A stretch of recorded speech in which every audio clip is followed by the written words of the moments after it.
presented by Taco Bell. Home to one of the season's best stories, the Major League home run leader, Chris Davis. Davis lost a high fly. Whoa, this one's well hit. It's going. Davis fly ball, left field, way back, maybe bye-bye. A grand slam. Last night, Davis added home runs number 29 and 30 to lead the Yankees to a straight win for the Yankees. Only wanted to take Warriors to hit 30 home runs before the end of June. Tonight, Davis and the O's look to sweep the Yankees and keep pace with the first-place Red Sox. First pitch of the game coming up on this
Welcome to Camden Yards here in downtown Baltimore.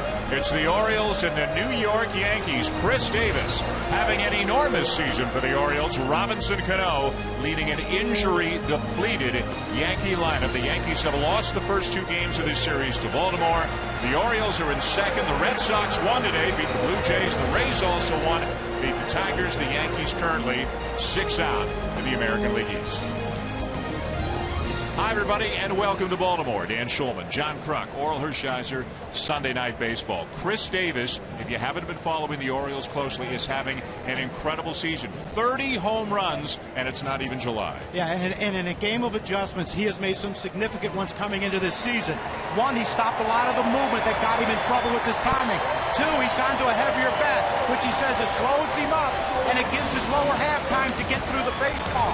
And Buck Showalter tells us his contact to damage ratio with those 30 homers, pretty good, Dan. Yeah, it sure looks that way. Also hitting over 330, so he's doing everything for the Orioles. Now he'll face a very tough customer tonight in Hiroki Kuroda. They've already met in 2 separate games this year. Kuroda's won one of the matchups. Davis has won one of the matchups. Yeah, and there are game plans and then there's execution. In the first confrontation, the game plan for Kuroda was to make him chase. Chris Davis did that. He got in bad hitters counts. He took an 0 for 4 with 3 Ks, and sometimes he even locked him up when he finally did throw him a strike. But in their second matchup, the game plan for Davis was to get Kuroda in the strike zone, and then he made him pay. A home run and a single. Tonight, we're going to see what the game plan is, who executes, and who has to make the adjustment. Chris Davis is one big part, but just one part of a very potent offensive team. The Orioles about as good as it gets offensively. Moments ago, Adam Jones with our Buster Olney. Adam, you faced Hiroki Kuroda a whole lot. What's he going to try to do against you? Well, I mean, you know what his strengths are, and that's keeping the ball down. And I think today he's going to keep the ball in on my hands and try to get me to swing at the pitches off the plate, the slides away. What I'm going to try to do is just get a good pitch, try to stay up the middle of the ball field, and drive it back up the box. What advice would you give to Kuroda in pitching to your teammate Chris Davis with his 30 home runs? If I'm on base, don't pay attention to me, because if you lose any amount of focus on CD, it could be a tie game, or you can put us up a couple runs. So just say, hey, you're going to have to go after him. That's the point of it, but can't miss. Thanks. Dan, back to you. All right, Buster, thank you. On the mound tonight, Oral for the Baltimore Orioles, is Chris Tillman. Got a pretty nice record at 9-2. What can you tell us about him? Well, he's been hot of late. His June has absolutely been amazing. The run support he's gotten and his own execution. Is a 4-pitch guy that throws his fastball. But look at those June stats. 5-0 with the 2.61, and the key is the secondary stuff. He can be consistent with his slider, his curveball, but I really like his changeup. Baltimore winning 4-3 on Friday night, pounding the Yankees 11-3 last night. Had a little rain earlier, had the tarp on the field a few hours ago, but we are good to go here just after 8 o'clock local time. Brett Gardner is going to lead it off for the Yankees as they try to avoid the sweep. The clouds, to a certain extent, as you can see, have subsided. It is a warm night, but it looks like we will get through this without rain tonight as the Orioles look to sweep. Gardner swings at the first pitch, pops it up. Manny Machado.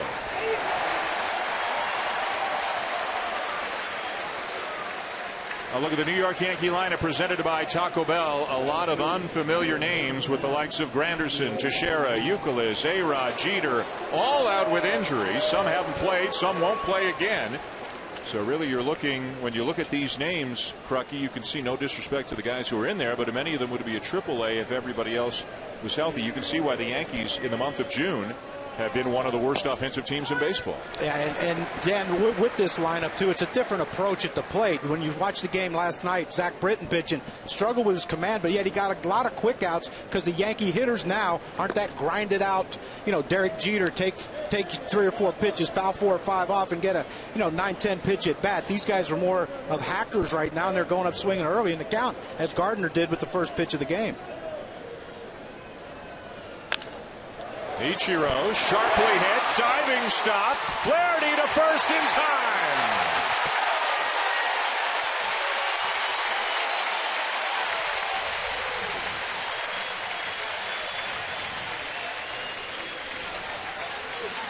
They are considered, guys, among everything else they've got going for them, to be maybe the best defensive team in all of baseball. Yeah, and right here's another great play. Brian Roberts slated to be the starting second baseman, and Flaherty comes in here, and what a great play. He knows with Ichiro running, he has no time to get up on his feet and make a good throw. But look at the improvement that Chris Davis made. That is textbook with the stretch, the right knee low to the ground, and not letting the ball go over your glove, which is what first baseman, or under your glove, which is what good first basemen do. So 2 quick outs here for Tillman. And Robinson Canó takes a slow breaking ball in for a strike. Canó hitting without the normal protection that he has had over the years in the Yankee lineup, but he's having a good season, as you can see. Not an extraordinary season, but teams are pitching around him a little bit more. He's been forced to expand his strike zone a little bit more. And there's a fine line between expanding and needing to help the production and then swinging at bad pitches and getting yourself in a slump and not producing. And that's one that Robinson walks on a daily basis because of all the injuries to the Yankees.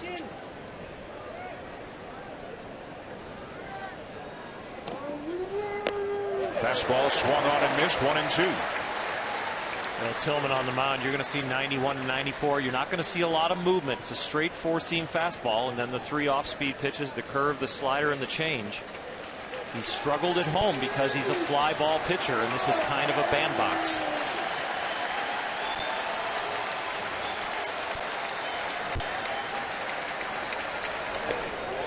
Just outside. It is a loud, boisterous crowd. Last couple of nights, a higher percentage of Yankee fans. A lot of Yankee fans coming down for the weekend, but maybe with this being a Sunday night game, they've gone back home. And there's a little bit of blue, but there's a whole lot more orange and black in the ballpark tonight.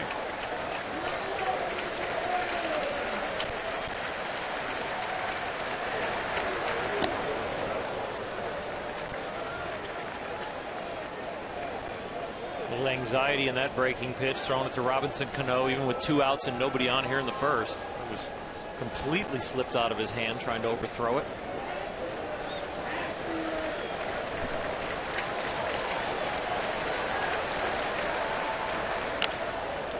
Foul back.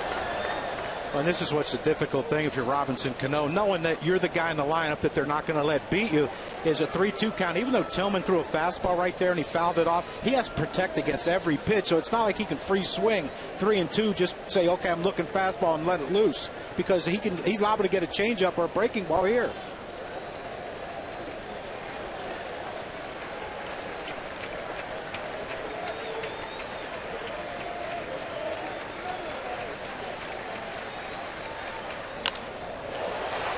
And a base hit into left field.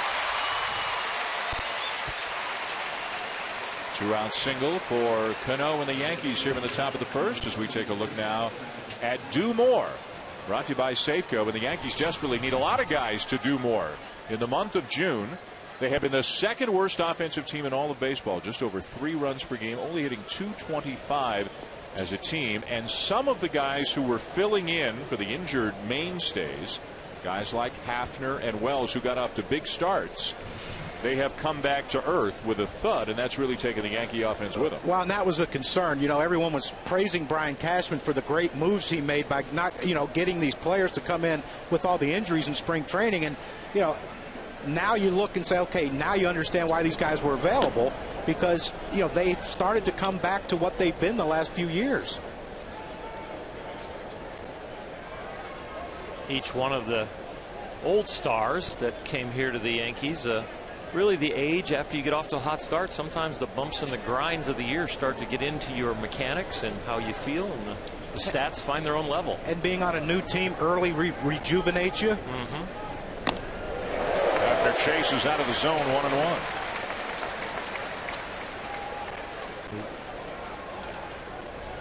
Now the Yankees on May the 14th were 25-14. Since actually May the 15th, you can see how Hafner, Vernon Wells, and Lyle Overbay have all cooled off dramatically over the last 6 weeks.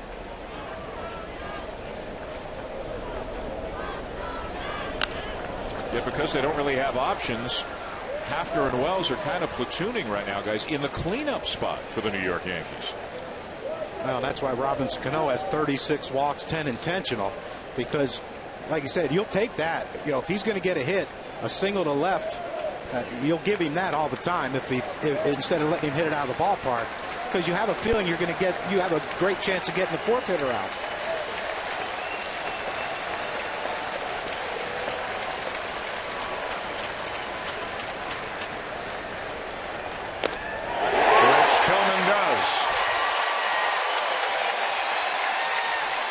He paints the outside corner to get after. The Orioles coming up and putting one of the game's great young stars, Manny Machado, due up second.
And Sunday Night Baseball is presented by Taco Bell. Sometimes you gotta live Mas. Look at the Inner Harbor area here in downtown Baltimore. So many things to do, all kinds of shops and restaurants, and of course one of the great ballparks in all of baseball, Camden Yards. And so Hiroki Kuroda takes the mound for the Yankees. And we take a look at the Baltimore lineup, brought to you by Taco Bell. This Oriole team second in the American League in runs scored, first in the league in home runs, and Manny Machado's on a potentially record pace for doubles in a season. The all-time record is 67. He's at 37, a game past the midway point of the season. Chris Davis, 2 more home runs last night, a major league leading 30 home runs already on the season. And for the 3rd time this year, Bulldog, the Orioles, we're going to look at Hiroki Kuroda. In his 6th campaign here in Major League Baseball, could be arguably his best year, the lowest amount of earned runs he's given up in his first 16 starts. And you've got to get him early, the old cliche of get him early, because he doesn't break out, especially his split finger, until the 2nd or 3rd time around the order.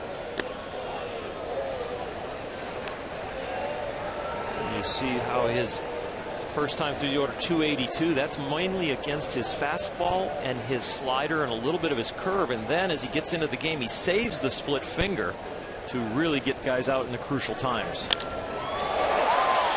Nate McLouth with a high fly ball, right center, deep but playable for Gardner.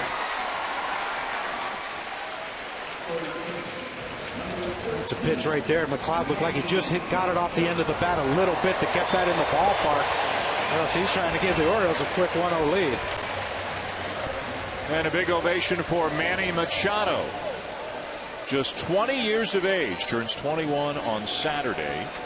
7th in the American League in batting at .316, leading the majors in doubles with 37, playing a great third base, and just so impressive in so many different ways. So if a 20-year-old can be precocious, he is, because he is so mature, so poised. The game is slow in his mind, even though he's around a lot of great veterans and stars. Yeah, he's been overshadowed a little bit on his own team by the incredible year that Chris Davis is having, and he's been overshadowed a little bit around the sport by guys like Bryce Harper and Mike Trout, who have gotten more headlines. But this guy, I think most people feel, should be mentioned in that same category with Harper and Trout. I think without question, and one of the reasons is because he's a great offensive player, but I think the big reason is he plays a defensive position in third base. It's more demanding than left field or center field. And it's not his natural position. Came up as a shortstop. The Orioles had a need at third. Drills a ball to left field. Gone.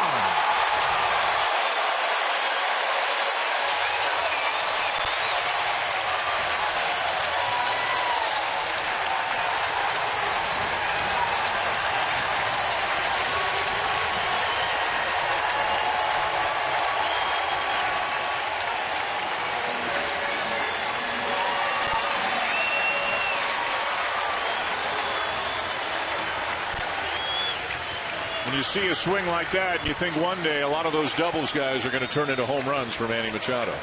Bryce Harper, I'm sure he's watching. Mike Trout, I'm sure he's watching. Their text buddies, and they have their Sunday night off, and so they're watching another guy that's in their class just put on a show.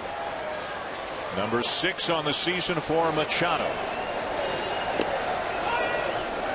I just like the maturity that he showed just in that at bat by taking a couple close pitches, check swinging on the 1-0 pitch. The 2-1 pitch is a fastball away which is a good take, on a 2-0 pitch because you're looking something middle in, and then he gets that the fourth pitch of the at bat and deposits one. You can hear the fans chanting, "Let's go O's." I mean, this team is popular again after the great year they had last year. Kind of a surprise playoff team a year ago. Came out of nowhere to have their first winning season in 15 years. And with a strike, 1-2 the count on Nick Markakis. But with a great core of offensive players, a deep bullpen. This team looks like they have a definite shot to get back to the postseason, and they've really caught the attention in this great baseball town.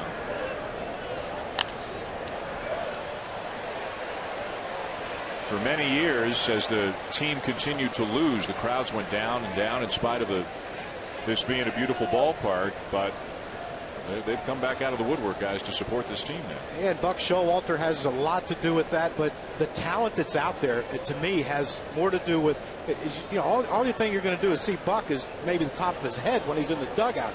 They come to watch the players, and they have an exciting group. If Roberts comes back, he's back tonight, but if he can stay healthy and play like he's capable of playing, this is a pretty deep team too. Guy at the plate right now, Markakis, missed a lot of time last season. You saw Chris Davis getting loose, hopeful of an at-bat here in the first inning. He has been the biggest story of the many stories that have gone well for the Orioles over the last couple of years now. Rip foul.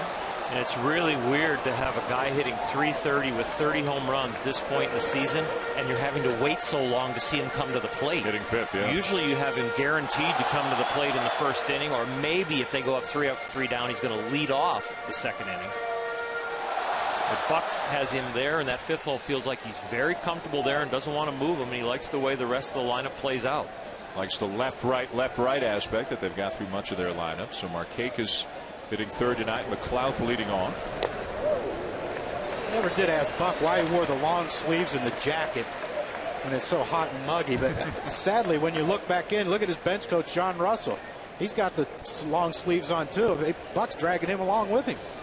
Buck's almost got like a mock turtle on too. Yeah, well, we know this. Buck would have a reason. Yeah. It's not just happenstance. Yeah, they might have had a good game in April on Sunday, so he probably thinks, okay, it's going to be cold, so we're going to wear this one. Sure, there's a reason. You know that. Well, Buck has been labeled really around baseball, and he's changed his reputation as a turnaround CEO. Turn around Arizona when he started there, turn around the Yankees, turn around Texas. But you know what? Now he's not only the turnaround CEO, but he is eased into kind of being the father also and the grandfather of a team. A little easier way about it. Great diving stop by Nix, back to his feet, and he throws out Markakis.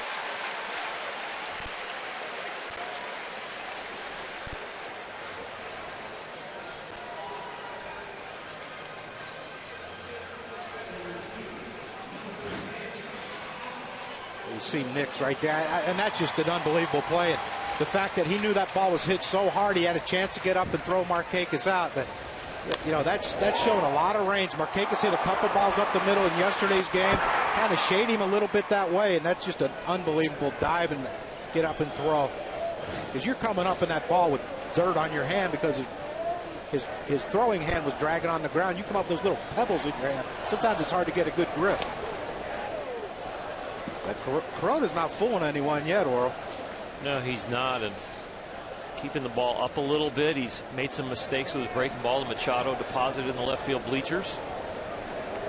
There's Adam Jones, the cleanup hitter, and that is not a misprint. He's got 170 plate appearances since drawing a walk, and to make it 171. So the inning is over. Did Chris Stewart get hit by a backswing? As Joe Girardi and the Yankee trainer are out to tend to him. We'll give you a look as we go to break. A 1-0 lead on the Machado home run, but the Yankee concern is on the backswing right there by Adam Jones, as he got Stewart on the left side of the head. Hopefully okay. We'll try to update you when we come back.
Top of the second here at Camden Yards. Sunday Night Baseball on ESPN, and the Orioles with a 1-0 lead on the home run by Manny Machado.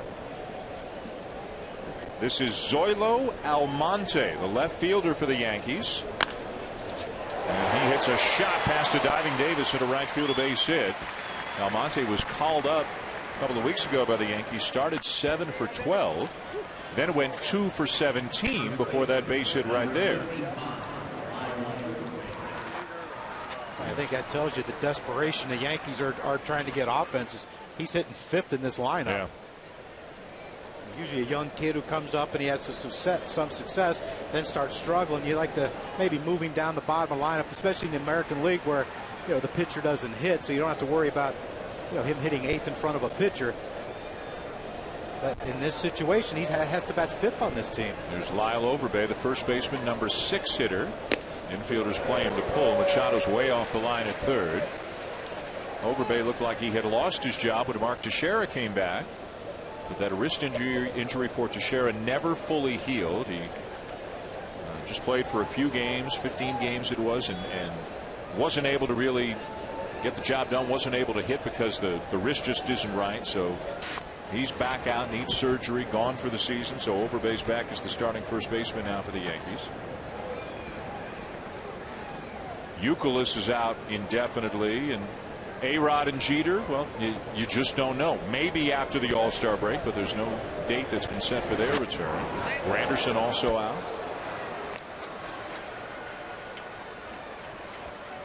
In some ways, you look at the Yankee record of 42 and 38, and you try to figure out how they've done it, how they've gotten through half a season above 500, and whether there's any way they can sustain it. And with CC Sabathia not being the dominant #1 guy that he normally is, it is amazing that they're this close in the division.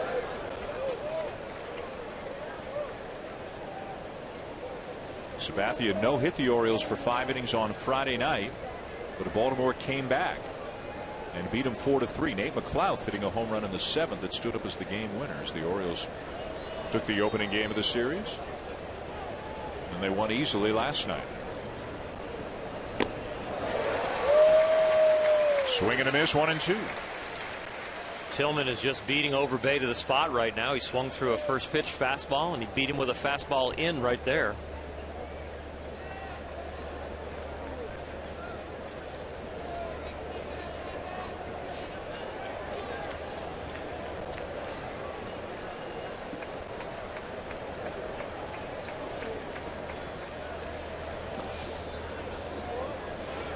Two balls and 2 strikes. Wieters with the stop behind the plate. Gold Glove winner last year. It's an interesting pitch, Oral. He just threw 2 fastballs by him to get to a 1-2 count, and then with the hole open at first base, he throws him something off speed that he can catch up to. And the only thing good about that pitch I like that it was in the dirt, so he's probably either going to pull it foul or swing and miss. But you're right, if he throws it for a strike, he's doing him a favor.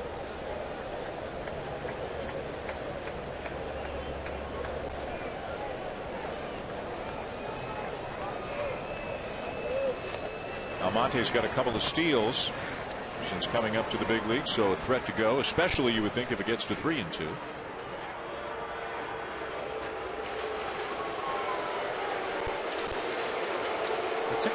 Look at how deep Machado is playing right there. Now, this is double play depth, and he's playing deep short.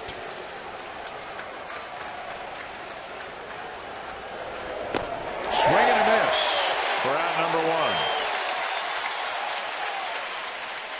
Let's go back to the bottom of the first, take another look at the at-bat that resulted in the Machado home run. And this is a veteran hitter who's only 20 years old. You look at how close that pitch is. He lays off. He lays off another pitch, and he can't hit. 2-1, 2-0, he gets that pitch down and away. You can't hit that pitch. And Kuroda makes a mistake with the changeup up in the zone, and Machado just lets it rip, and he knew that one as soon as it left the bat. It's a beautiful thing. And enjoying life right now is Manny Machado. All of 20 years of age and having a phenomenal season. We talked about the doubles, 37 doubles. The major league record was set by Earl Webb of the 1931 Boston Red Sox with 67.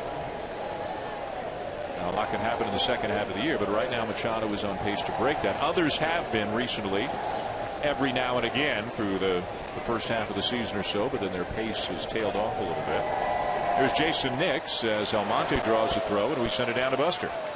Guys, Manny told me that other players on his team and players on other teams said, look, just forget about the home run. Just keep going for those doubles. And about his play at third base, he said Brooks Robinson, the Hall of Famer, called him over before a game recently and said, Manny, do me a favor. Make an error to make me feel better.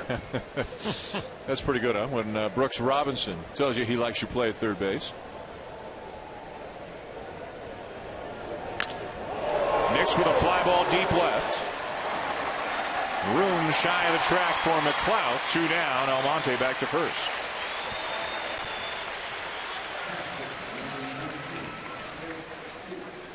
In this ballpark, every time a ball is in the air, you just don't know. This is a hitter's dream.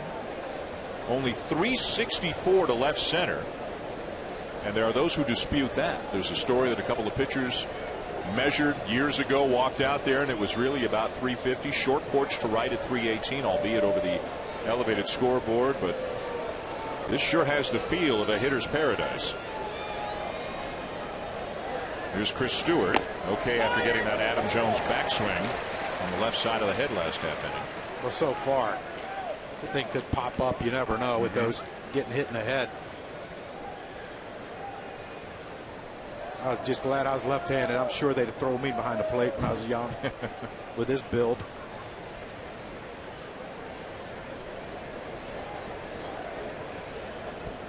A little bit outside, a ball and a strike.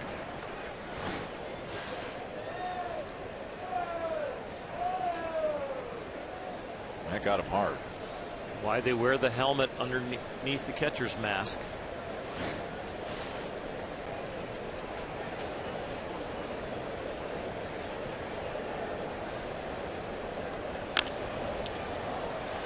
Got to play 1-2. Both catchers tonight wear the batting helmet under their catcher's mask compared to the hockey mask that's somewhere. The goaltender's mask.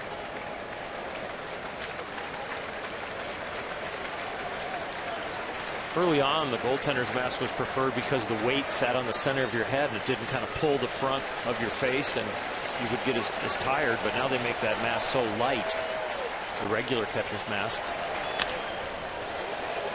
Shoots the ball to right field for a base hit.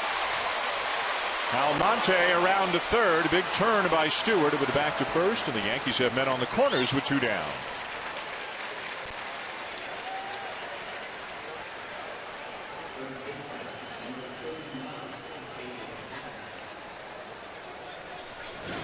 Well, not only is this a great play by Nick Markakis, a good piece of hitting by Stewart, first of all, to get that ball out over the plate and hit it to right field and drop it in. But watch a play by Nick Markakis, how he gets to it quick. Stewart goes around first. He makes a big turn like he's headed to second.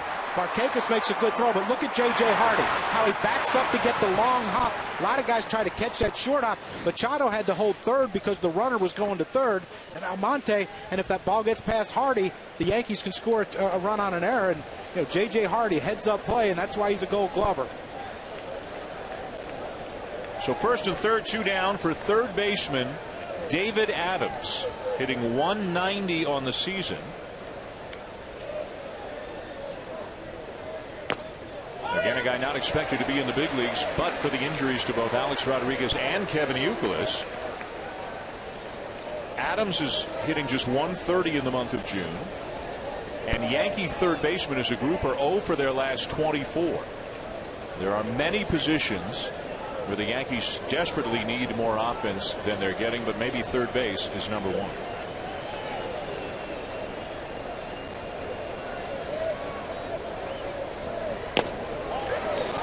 Put the 0 for 24 in perspective going into today, and I don't know if a Dodger pitcher got a hit, but the Dodger pitchers were 0 for 22. That was the second longest streak of a position with offers.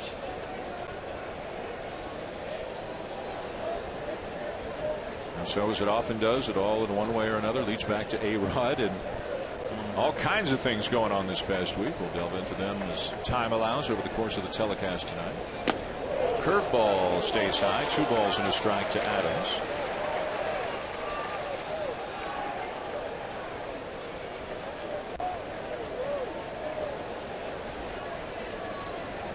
I think this is the pitch right here where he has to try to, he either has to throw a strike or get an out right here, because you don't want to put Adams on base to get back to the top of the order. A guy who's hitting 190 and has been struggling lately.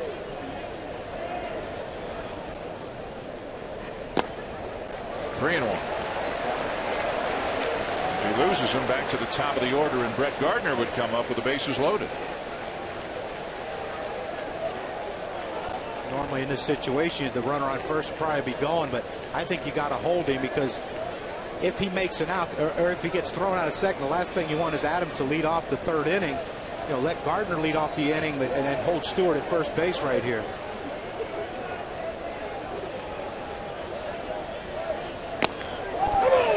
Ball 4, and they're loaded. You can tell they don't feel comfortable throwing the fastball for a strike. They even threw a 3-1 slider right there that he left up. And this is Tillman's issue as far as the inconsistencies. The inconsistencies come within a game where he can look like he's locked in and really mowing people down. Then all of a sudden he can just lose it for a few hitters. And it drives him crazy. It drives Rick Adair, the pitching coach, crazy. And it drives Buck Showalter crazy. It's just some mechanical issues that he is working through. And he's worked himself into a jam here. 2 singles and a walk have loaded the bases with 2 down. And bring up Gardner, who swung at the first pitch that he saw to lead off the ball game. It had popped up to third. And if Tillman throws a get-me-over fastball, Gardner swung at the first pitch last time and popped up. But Adam Jones is playing him shaded toward left field. Gardner can hit that gap and might score all 3.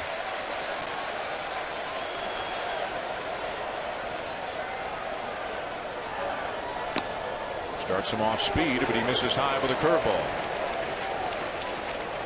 You see where Adam Jones is just shading him to left, and they're playing him very shallow too. Markakis is in right field. Jones is in very shallow in center. And Brett Gardner has a little pop in his bat. He can hit one to that gap in right center field. Watch the Yankees run.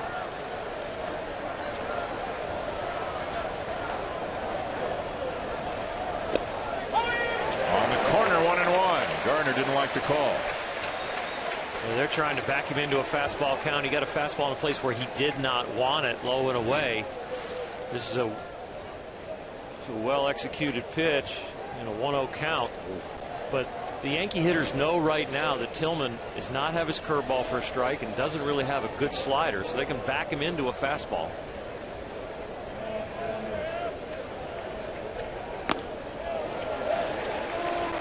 That's a tough pitch to give a guy too on 1-0 after he's throwing it all over the ballpark in the second inning. Borderline pitch, and you give it to him.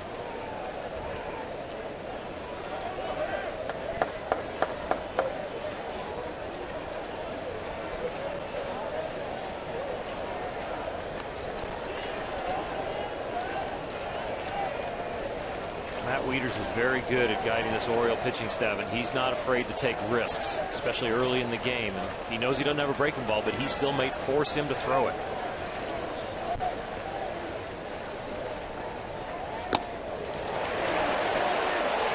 Like a changeup that didn't do much other than miss high, and it's 3-1. Well, Wieters knew that the curveball's not there, the slider's not doing real well. We might as well try the changeup because we don't want to just live with the fastball. So he did go with the risky pitch, but Tillman couldn't execute it. Well, he better live with a strike here. Yep. And if you're Gardner, you can say with about as much certainty as a hitter ever can that a fastball is coming, right? Yeah, you would. If he throws something else, I think everyone in this place will be shocked.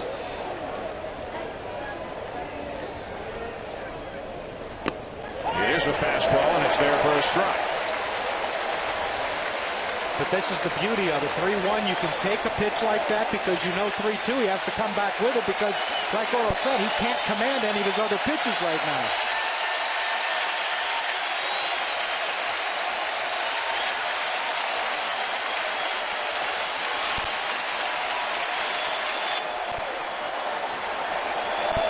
Runners will be circling.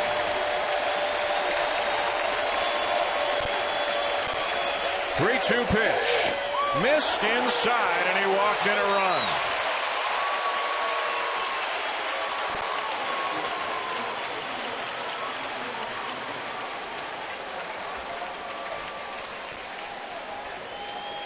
That'll bring Rick Adair out of the dugout. Tillman's lost his rhythm and lost his release point. And he really doesn't have any pitch he has confidence in right now. You go to the fastball, and this one he pulls. Remember the 2 fastballs away that he executed well to get back into the count. This one, he just jerks a little bit. You take a look from behind home plate, and for me, he just accelerates into that front leg a little early, which makes him jerk the ball inside to the lefty. So back-to-back walks allow the Yankees to tie the game at 1. The bases loaded, 2 down. The pitch count climbing on a warm night. And a hot hitter in Ichiro coming up for the Yankees. Hit the ball sharply, but was robbed by a diving Ryan Flaherty out at second base in the first inning. Ichiro still hitting over .330 in his last 17 games. 39 years of age. Joe Girardi joking before the game when asked about Ichiro's workout regimen. He said, I don't even want to know what it is because I don't think I could keep up with it. And Joe keeps himself. Joe looks like he could still play, but Ichiro, looks the same now as he did 10 years ago. Tillman better be real careful here because even though Ichiro doesn't hit a lot of home runs, if he looks for something middle in and he gets out in front of it, he can hit a grand slam right here and put the Yankees up by 4.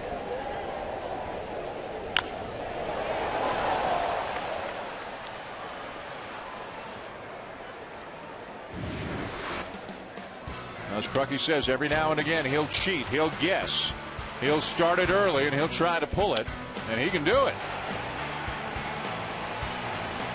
Short porch in the Bronx, short porch here.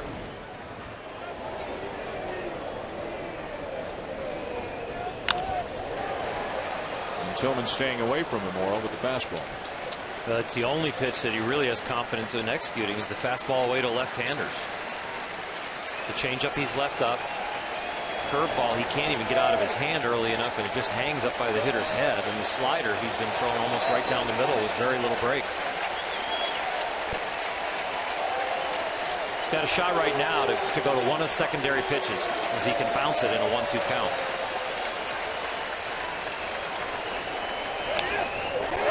Popped up. Who wants it?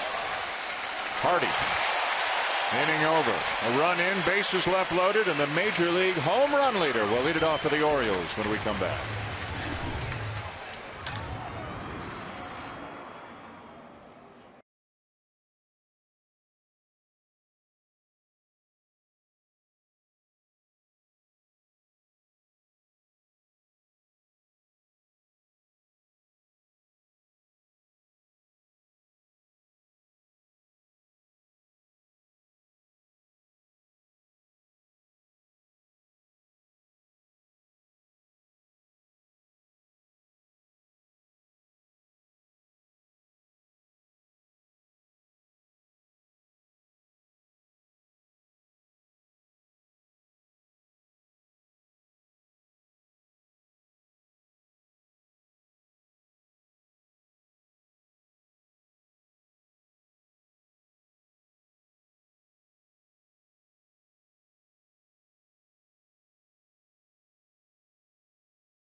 A few Chris Davises born here in these parts over the next little while. The way the big fella is swinging the bat, a Major League leading 30 home runs, 2 last night, hitting .333 on the season.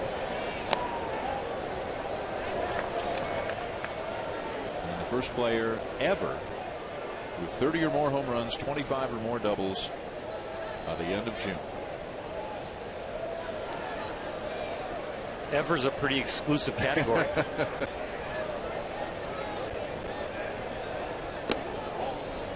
He talks a lot about, did an extensive interview with Buster yesterday, talks a lot about less movement in his stance, letting the ball travel more, using a heavier bat so he's not too whippy, as he says, in his swing. And he's strong enough, Crucky, that he knows, especially here, he can hit the ball out the other way as easily as he can hit it out when he pulls it. Well, in yesterday's game, his first home run was a hanging breaking ball. He hit into the Orioles, over the Orioles dugout or bullpen out there in left center field.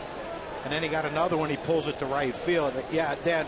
And the thing is, when you watch it, when he hit the ball yesterday, the one to right field, I thought it was just a routine pop-up to the right fielder, and then you see everyone else reacting like, wow, he hit a bomb, and it ends up going, deep into the seats there in right field. Little respect there, Oral. 2-0 changeup. Yeah, the game plan is to make him chase, but if he backs you into a count where you got to throw a strike, you want to try and fool him. He goes the other way, and he got it!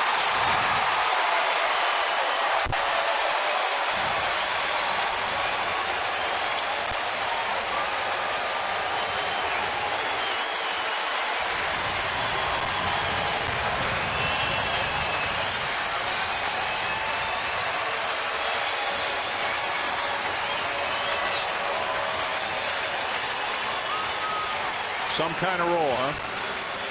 Well, we keep saying, get the ball deep, let him get the ball deep. But getting the ball deep doesn't mean, getting jammed and waiting too long. He gets the ball out in the center of the plate, but the barrel's still there to hit the ball. When he hits it off the barrel, that's the result. Does Matt Wieters have the most at-bats beside a leadoff hitter with no one on base? Probably has the most at-bats this year in baseball where somebody's on the verge of getting a curtain call as he steps in. I mean, what Davis is doing is out of control right now. His 31st home run of the season. And a sliding catch by Ichiro to take a base hit away from Wieters. Well, think of somebody that is swinging an axe into a tree, and look how he gets this out front right there. He's even hitting the ball to left field, but he stays behind it. He's patient, and he's out front even though he's going to the opposite field. He is so good at maintaining his bat speed through the hitting zone and continuing it out front. He's one of the best I've ever seen. And he really reminds me of Ken Griffey Jr. Yeah, it looked like a two-strike swing where he's just trying to pepper one over the shortstop's head and get a single. Easy power. Oh.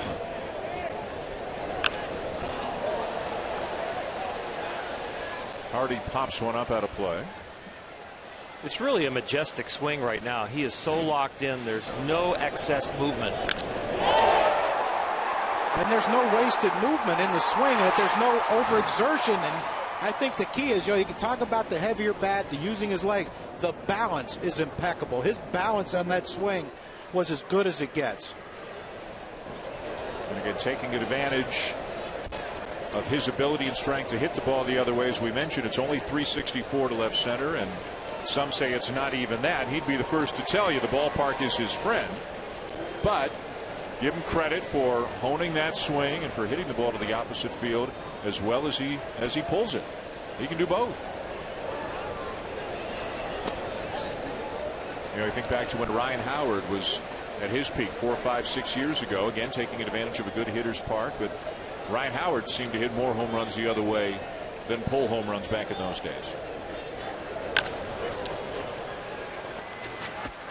Ground ball to short, 2 down. You can't say enough about him. You can't study the swing enough. Hands go back. The front side gets coiled. The front side firms up. And the barrel is launched just in a very circular motion, so much that he keeps the motion going that the back foot actually comes off the ground like it's still continuing the circle that the bat started. He is so centered, Crucky, with no excess movement. It is just like he is spinning like a top. And the good thing if you're an Orioles fan is he's taken tough pitches that he used to swing at to get behind in counts. And he still strikes out a lot. I mean, he's got almost 90 strikeouts so far this season. But what he's cutting down on are the cheap outs that he makes with 2 strikes or with 1 strike where he'll roll one over, a weak grounder or pop one up, get jammed and pop one up. He's eliminating a lot of those now. That's why he's hitting for such a high average. Who knows how the rest of the season will turn out, but if it weren't for Miguel Cabrera hitting over 370, we'd be having another Triple Crown conversation right now. There are 80 games to go. A lot can change in all the categories, but Davis is having a remarkable year. Swing and a miss by Flaherty, and the inning is over, but not before more excitement for the fans here at Camden Yards as the major league leader in home runs, Chris Davis, goes deep for the 31st time this season, and Baltimore leads 2-0.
And Carl and Tim, the Pittsburgh Pirates, as we go to the 3rd inning, have the best record in baseball. Canó out in front of a changeup.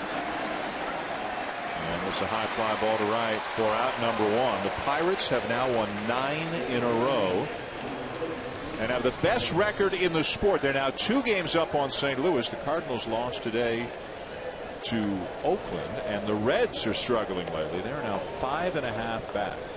Exactly at the midway point of the season for the Pirates, and they have the best record in the sport. You could have gotten about 1,000-to-1 odds on that. No disrespect, and they're obviously a team that's better than they were. They had a good first half each of the last 2 years, but 51-30 at the midway point. And think about all the pitchers that they've lost time on for the disabled list. Wandy Rodriguez, James McDonald, A.J. Burnett. Yeah. I'll tell you, Garrett Cole's something else, though, isn't he? Well, he's 97 plus, and he's 4-0 in his first major league start.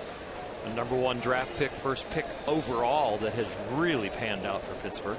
Pedro Alvarez has been on a power tear. They've got McCutchen and Marte. Russell Martin, as Tim talked about, what he's meant to them in a variety of different ways. But the depth of the organization is the key through all of these injuries, because the small market clubs, that's where they fall short sometimes. They don't have the great 40-man roster.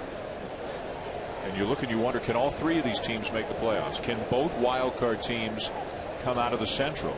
You look at the second place teams in the East and West, and it certainly looks possible. Hafner skies one deep down the right field line, but foul. St. Louis has fought through the same type of injuries, and a lot of injuries like Pittsburgh, and Cincinnati's bats have kind of gone south right now lately. You know, Pittsburgh and St. Louis still have 14 games left with one another, and I don't think those 14 even start until the last few days of July. So in about an 8-week span, the Cardinals and Pirates will play 14 times. Hafner goes the other way and flares it in for a base hit, and Hafner's on his way to second. Out!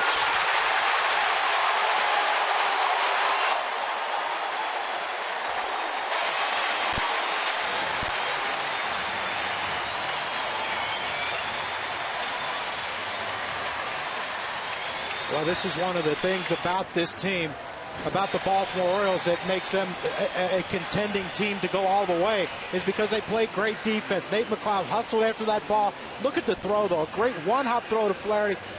Easy, quick catch and tag. Or that's J.J. Hardy actually taking the throw because of the shift. I'm sorry. And McLeod just makes a great throw. Skips it off the grass because it rained earlier. The grass is probably a little damp. Gets that nice skip to him and perfect throw and tag to Hardy for the out. If you talk to people around the game, is the sense you guys get that this is generally considered to be the best defensive team in baseball?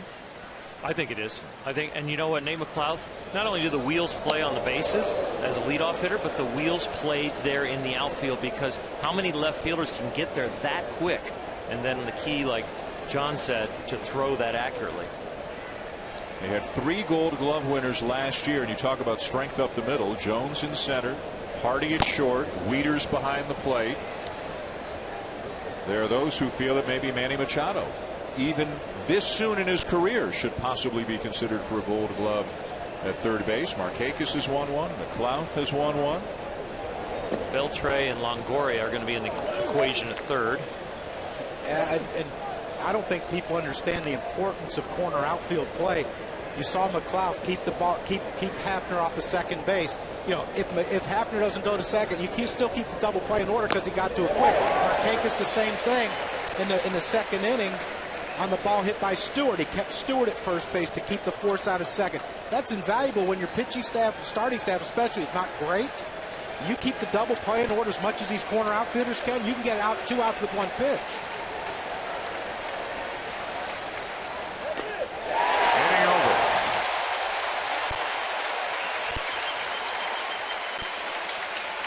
To the bottom of the third, 2-1 Orioles.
And this is my position.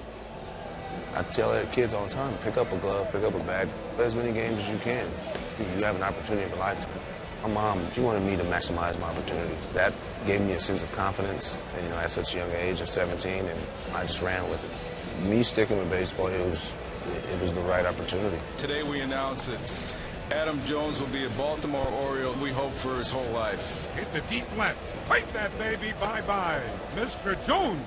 My ritual after every home run is to tap my left shoulder twice. It is paying homage to my grandmother and mother. Family is the greatest influence I have.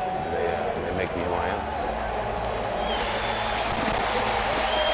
Well, he is a terrific talent, an all-star, Gold Glove winner.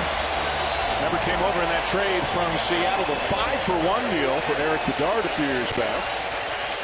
The Orioles also netted tonight's starting pitcher Chris Tillman in that trade. A nice ovation for Brian Roberts, the oft-injured Oriole. Is back from a hamstring injury that cost him a couple of months. He's missed so much time over the last 4 years with so many different injuries. Hip and back and concussion and hamstring. He'll DH at times. He'll play second at times. He's only played about 20% of the games, guys, over the last 4 years.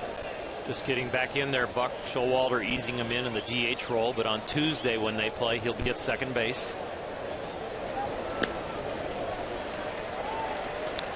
Buck Showalter saying before the game he's at full speed now, that they think the hamstring's fine. If he gets on, he can go. They wouldn't have activated him unless they were 100% certain he was healthy. But as Oriole fans know very well, it's staying healthy that has been Roberts' problem.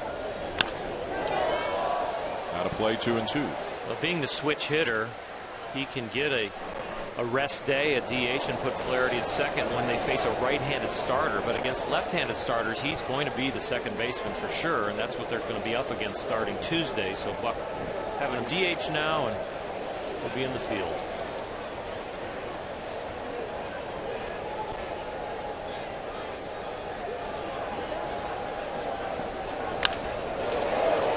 Laced foul.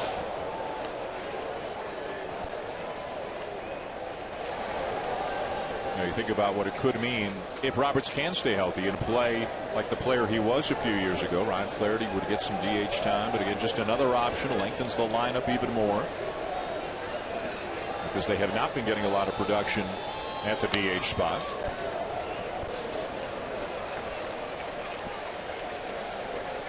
And they're one of the best offensive teams in baseball, even without a lot of production out of the DH spot. What a contrast that they can bring a veteran back that is an outstanding offensive force and bat him in the 9-hole and ease him back into the lineup. And the Yankees, you know, they have a rookie in the 5-hole hoping they can get production.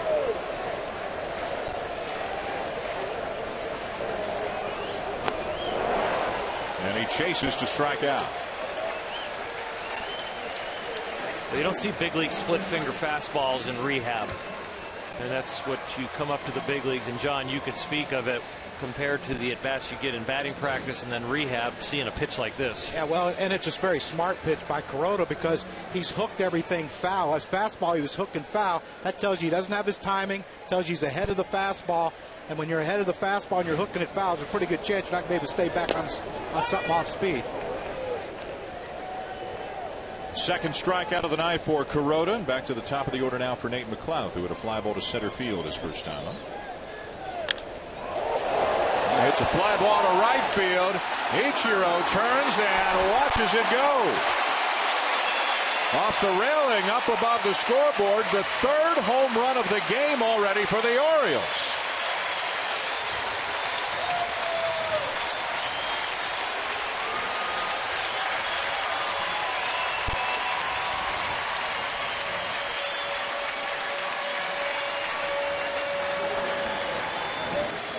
Well, his first at bat, he just missed a fastball by Kuroda hitting it out. And this looks like a spinning slider that does nothing but stay up in the zone. McLouth gets out in front of that one and hits it in that short porch in right field. That's just a slider, Orel, that did absolutely nothing but hang up in the zone. A cement mixer. Now here's Machado, who hit a home run in the first inning. For the Orioles, that's their 115th home run on the season. That is 12 more than the Blue Jays, who have the second most home runs in the majors. They're using their hits tonight to their advantage, aren't they? Getting maximum effort out of each one. Well, you talk about a pitcher who can scatter base hits, Orel, and still be successful. Not when you're scattering home runs. They've had one home run in each inning here off Kuroda. I hear you pitchers say all the time, hey, at least it's a solo home, but I mean, 3 of them. And a drive into left center. And Machado's on his way to second with his 38th double of the season.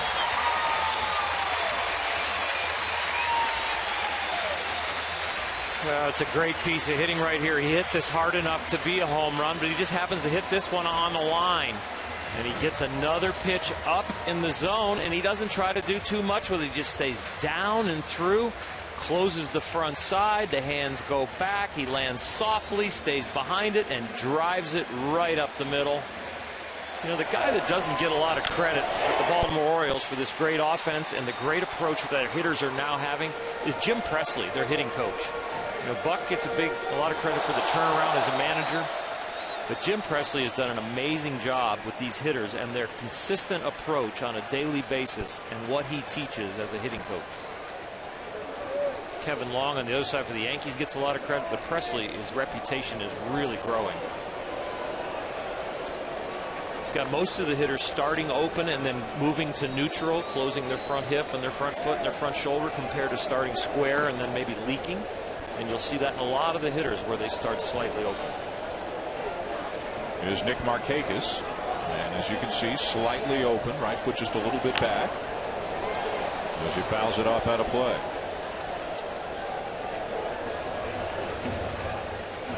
So Machado just on the verge, depending on how the second half of the season goes, of some pretty big things. 38 doubles already. The record for somebody his age or younger is 54 by Alex Rodriguez with the Mariners back in 1996.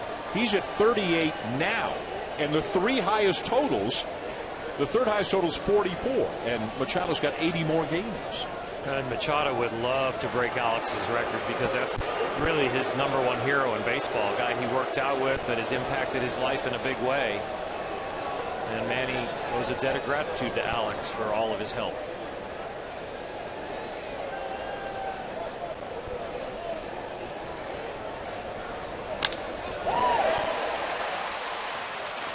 Canó will throw out Markakis for the second out and Machado to third. More Major League action that comes your way this week, beginning tomorrow night at 7 Eastern.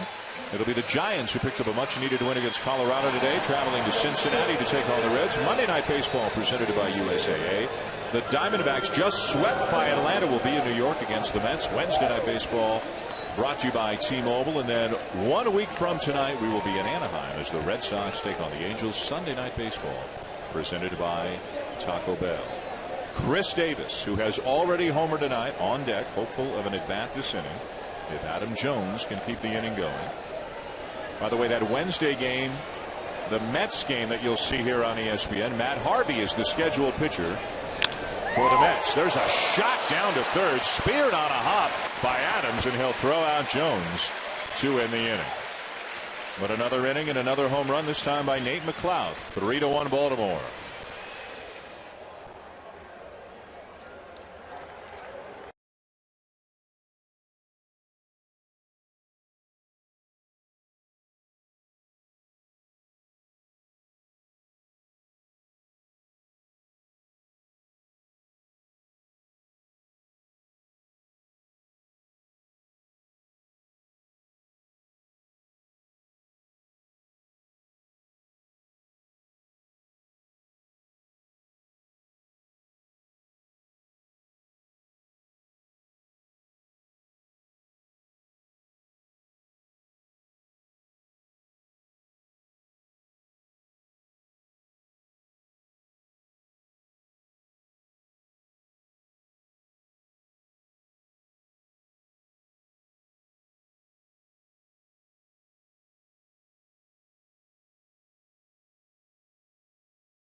Welcome back to Sunday Night Baseball, presented by Taco Bell.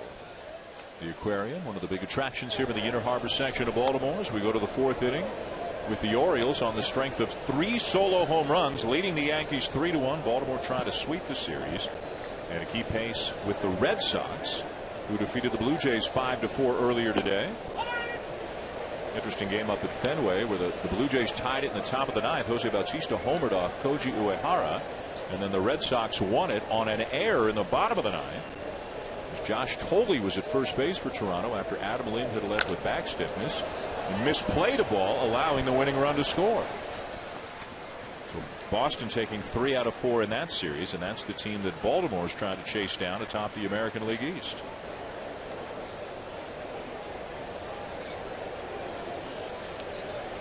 Lyle Overbay struck out his first time up.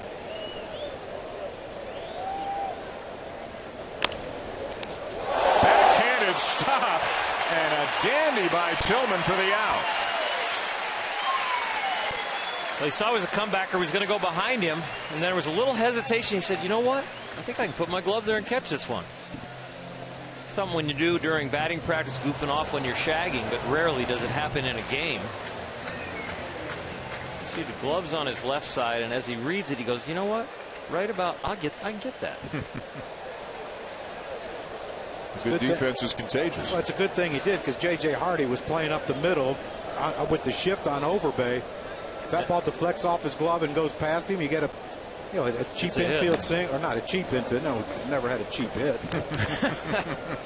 But I know what you mean, because he can't run, and Hardy's right there. Yeah. So you better catch it cleanly. Did you ever look around and see where your defense? I mean, you had to know where they were positioned anyway. But is that just a reaction, like it's coming back at me, try to catch it? That one was definitely a reaction, but I've definitely seen pitchers, and I myself would remember the guys where they are up the middle, and you'd go for a ball, and then you'd pull your glove back knowing they're right there for a double play.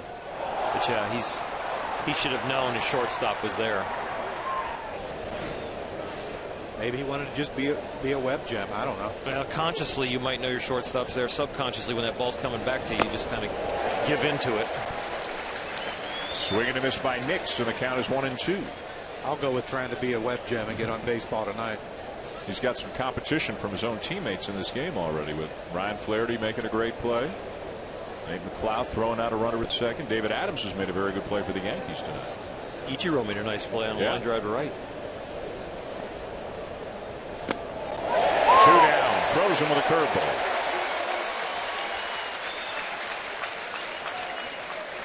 Well, the one thing about having bad secondary stuff early is if you get it, the hitters are surprised, and that's what happens right here. This is the best curveball of the night, and it's not really just an unbelievable, outstanding curveball. It's just the first basic, solid curveball he's thrown for a strike, but it locks you up because he hasn't thrown one for a strike, so it's not in the hitter's minds right now. He kind of spikes it, uses one finger, and really got to the front of it and broke it very nicely. 2 down for Chris Stewart. What's that do, Orly? Because you saw Tillman, looks like he had his right index finger, like the knuckle buried into the ball. What's that do to the ball? Does it make it spin harder and break more? Just a grip that they like, that it feels like they can spin it a little quicker out of their hands. So he's got his index finger knuckled up, so the only pressure is between the thumb and the middle finger. And if that's on the equator of the ball, you've got a good chance of getting that ball to spin and go down. A lot of youngsters don't get on the equator. They stay below it because their hand's not big enough. Running catch by Adam Jones. 3 up, 3 down for the Yankees. And Chris Davis, who's already homered in this game, number 31 on the season, will lead off the bottom of the 4th for the Orioles when we come back.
Camden Yards in Baltimore with Oral Hershiser, John Kruk, Buster Olney. I'm Dan Schulman. Sunday Night Baseball on ESPN, and here's Chris Davis.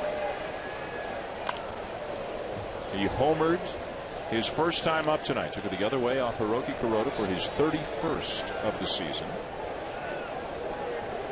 He hit 2 home runs last night.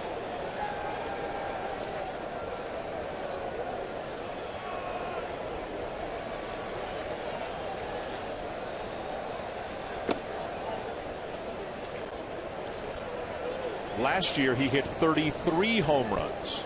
Hit 270, drove in 85 runs. Now he used to be with the Texas Rangers, battling for the first base job with a number of other candidates. Had it for a while, struck out a lot. Was in there with the likes of Justin Smoke, Mitch Moreland, who eventually got the job, as both Davis and Smoke were traded.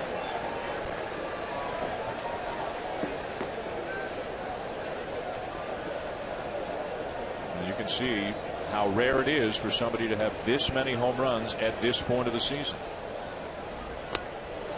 2-2.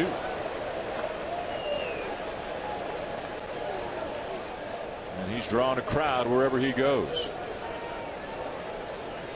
You don't miss a Davis at a bat in this ballpark.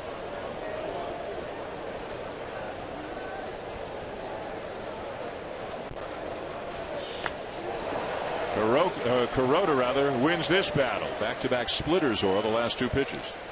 Kuroda went back to the pitch that he swung and missed at the pitch before. He didn't want to risk the fastball, which was the pitch he hit the home run on. This one he goes with the split finger down, makes it look like a knee-high fastball, and then buries it in the ground. And Chris Davis reverts back to his old self of chasing, something that I'm sure he's given himself a little talk about. Here's Wieters. Going back to Davis, Crucky, how does a guy who doesn't look like he's swinging violently, almost looks like he's just trying to hit fungos to the outfielders and they wind up in the seats? Well, the heavier bat helps with distance. And I mean, look at him. You know, they say he looks like Lou Ferrigno. He's kind of built like him in a way, too. He's a big, powerful guy. And you know, I think he finally realized, like Freddie Couples in golf. Freddie Couples never overswung a golf club, would never overswing a golf club, yet he still hit it over 300 yards. And to this day, he hits it that far on the Champions Tour. But yeah, because he's hitting it off the barrel more often, I think that's why he's got this many home runs, because he's not getting jammed or hitting as many balls off the end of the bat. Fred Couples, Ernie Els, the Big Easy. Yeah. Guys that, nice frame guys that create the lever system that it doesn't take a lot of effort. All right, so next question about him. He used to be, he's always had power, but he used to be a low average, high strikeout guy. Now he's hitting over 330. What about just he's making a lot more contact than he used to make, too. Making more contact, but he's not chasing as much. So his chase percentage has gone down. He was in the low 40%, and he's down in the upper 20% now as far as chasing. I know in last at bat we saw him chase. And now Kuroda with another strikeout.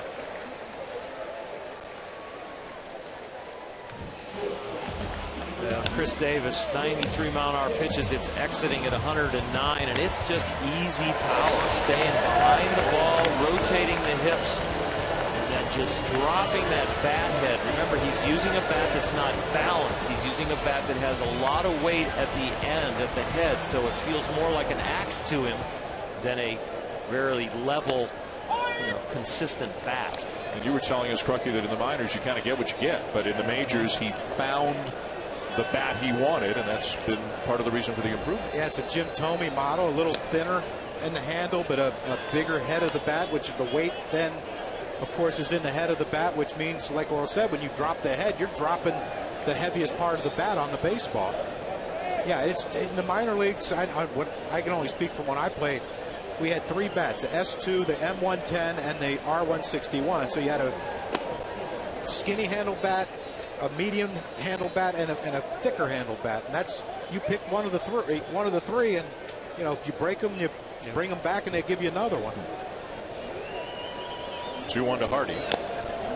The only guys who got better bats than that were the guys that were in big league camp and spring training, maybe made friends with one of the bat companies or a big leaguer that would send them bats throughout the year, or they would leave spring training with their storehouse of bats because they were in big league camp and they found the bat they wanted and it was a better bat, and they just hoped they could get those bats through the year.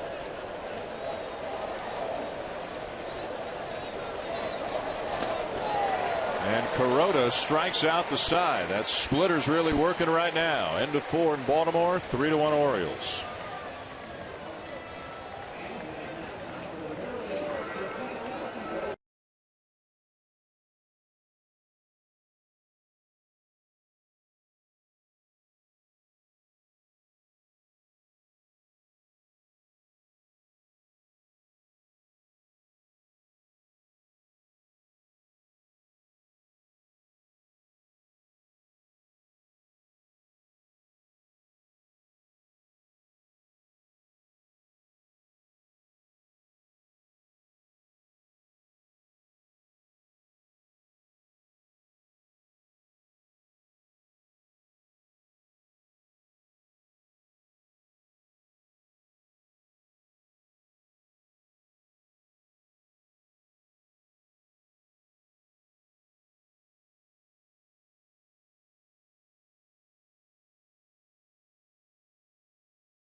ESPN Sunday Night Baseball, presented by Taco Bell, is brought to you by the makers of One A Day Men's, the official multivitamin of MLB, specially formulated for men. 3 solo home runs for the Orioles tonight, and a 3-1 lead over the Yankees as we go to the top of the 5th at Camden Yards. Between innings, Buster Olney with a Buck Showalter. Chris Davis with his 31st home run. Describe what you're seeing from him this year. Oh, we're not talking about it. We're not talking about it. Chris is in a good place. He's got a good routine, and I'm just real proud of the way he's played defense and handled all the attention coming his way. He's been a good teammate, and his contact to damage ratio is real good. I was going to ask you about that. As his manager, a player going this well, what do you say to him on a daily basis? Nothing. No, we just try to, it's his teammates. Nobody here on this club gets too far ahead of the team, and Chris is one of those guys that you don't need that from. He understands the distance from the outhouse to the penthouse, and we're lucky to have him. It's fun to watch him play. Sometimes the best managing you do is the managing you don't do. I try to stay out of that one, Buster. Buck, thanks.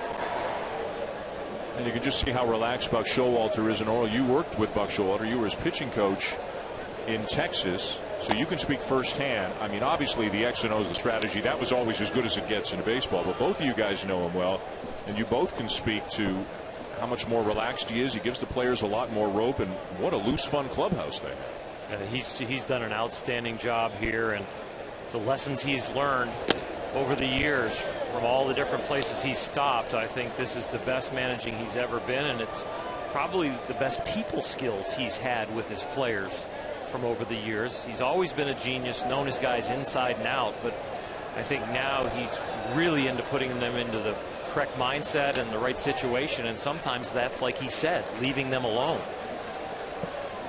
And all the players, when you talk to them about Buck Crucky, they'll say, you know, you're going into a game where your manager, he's not going to get outfoxed. I mean, he sees the game as well as anybody in baseball. Yeah, and he puts his bullpen and he puts his bench, his players on the bench in situations to succeed. Now, whether they do or not, it's up to them, but he gives them the best opportunity to succeed. David Adams flies out. Before the game, Oral, 10 years ago, could you ever imagine? I mean, they talk about football pools and ping pong tables. Well, gym shorts and different color shoes and socks at different lengths, and you know, a lot of fun and laughing, and it's a clubhouse that polices itself, where Buck doesn't have to be the little general and police the guys. He has taught the guys kind of how to police themselves. And Wayne Kirby, one of the coaches, has a lot of fun with them. Machado right there. He lets them be loose. He's realized that this generation needs their space. 5 years ago? Never? No. Gosh, no. When we sit up and watch games, he would, the things he notices. You know how when he's with the Rangers, the belt loop on the Rangers had the blue trim around it. No other team in baseball has that. I told him I wanted that on his shorts. He loved the Detroit Tigers full belt loops instead of the longer. He loved that about the Tigers. Tradition, and the Yankees don't ever change their uniform, and the Tigers don't ever change theirs, and it's the tradition of. He's so much into tradition, but then he comes here and guys are wearing shorts and sneakers and different colored shoes and ping pong and what else they have in there. Don't be fooled. Don't be fooled, though. There's a reason for everything he does. It's just a little more relaxed in the way he gets it across.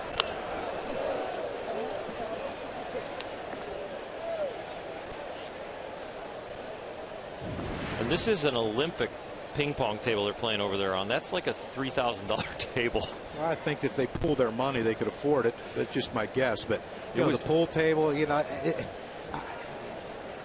I can't imagine Chris Singleton back there. He's not dialed into nothing about the sporting events they're playing in the clubhouse, but getting info for the game on radio. But it's so unlike Buck to have those things. But he'll tell you. He tells us every time we see him. We have a great group of wives on this team, which let the players play and be free and relax, and and he speaks highly about that, about how that brings team chemistry together. Well, as much as he was worried about the X's and O's of baseball throughout his whole career, he has now kind of embraced the whole environment and really making it and he realizes that everybody doesn't think baseball 24 hours a day, and they can't function if they think and act baseball every 24 hours a day, so he lets them have their space. He must also have some good leaders in the clubhouse, though, guys who police things when that needs to be policed. Well, he loves Chris Davis and Adam Jones and Nate McLaughlin and all these guys, J.J. Hardy and Wieters behind the plate. There's just so many of them that have just bought into this new Oriole way. Well, when he first took the Orioles job, we were before he took it, when he was discussing with Peter Angelos about taking the job and being the new manager of the Baltimore Orioles, we were playing golf one day, and so we were going over the word. I said, why would you want this team? He said, I'm not sure about Wieters. I'm not sure if he's ever going to be a great catcher. Don't know if he's going to be a great hitter. A week after he took the job, he called me. He said, I absolutely love this guy. He's become my favorite player. Yep. And I said, what changed your mind? He said, I realized he's a baseball player. I thought he was just a high draft pick with talent. He said he's a baseball player. He said he studies, he watches film, he formulates a game plan for the pitching coach and with the pitching coach and the pitchers to how they're going to combat hitters. He said this guy's he absolutely loves Matt Wieters. If any baseball fan got to spend 15 minutes with Buck Showalter and just heard him break down a roster or a situation or his organization, you would realize why he's sitting in that chair. And if you got to spend 10 or 15 minutes away from the ballpark, like on a golf course or somewhere, you realize he's about one of the funnier people you ever meet. Oh, yeah. He's really funny. Gardner swings over the top of a changeup for out number 2. Now, the Orioles, remember back in the 90s, they had some terrific teams, including 1997, where they won 98 games, but then they didn't get back to the postseason, finished under 500 14 years in a row. Last year, what was considered at the time a surprise season, they had the great bullpen, the great record in one-run games.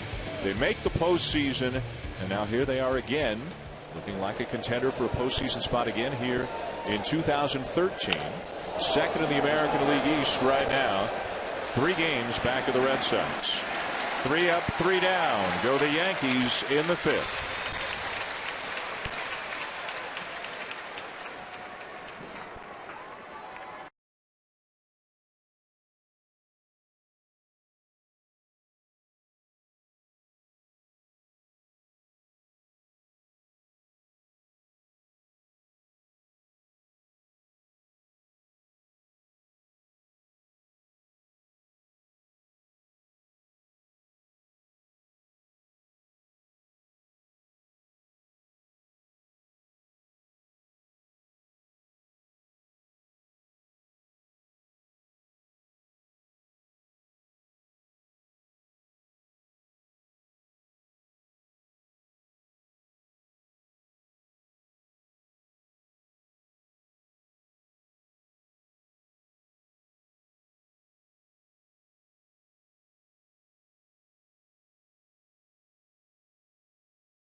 Bottom of the 5th inning. On the strength of 3 home runs, the Orioles have a 3-1 lead on the Yankees. Hiroki Kuroda struck out the side, though, last inning for New York, and he'll face number 8 hitter Ryan Flaherty to begin the 5th.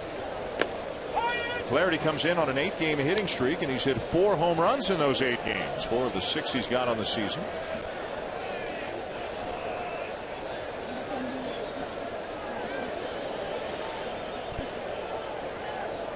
This angle, you see another guy in the Oriole lineup that starts with the open approach and then closes or goes to neutral.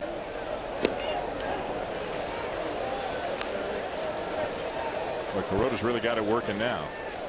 He gets a feel for that split finger, and he throws the combination of the low fastball by the knees and then the split finger hook that comes right out of that same plane. It's really tough on the hitters. Bouncer to short. 1 down.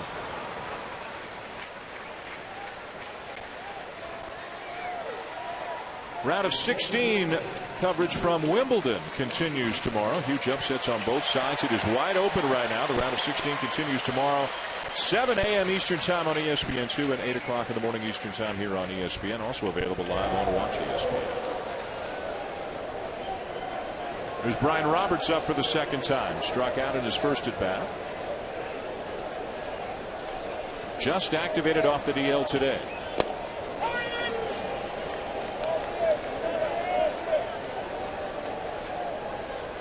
What's it like, John, coming back and first time you're seeing a big league pitcher coming out of rehab and out for a while? Well, what you saw Brian Roberts do, your timing's off. You saw his first at bat. He hooked Kuroda's fastballs, way foul down the right field line, and then of course he threw him a breaking ball to strike him out, and he was way ahead of it. And that's the hardest thing is feeling like you don't have to try to jump at everything to try to get to a fastball. That's better there, and I'm sure that's a better sign for Buck Showalter and Jim Presley. The fact that he got jammed and fought that ball off, that means he's seen it a little better and letting it get to him. And for some reason, you get into a major league park, and even though the guys you're facing in minor league are probably throwing 95 and Kuroda's not there yet, or has not there this game, you still think they throw harder. There's a base hit. And look at this ovation from the crowd.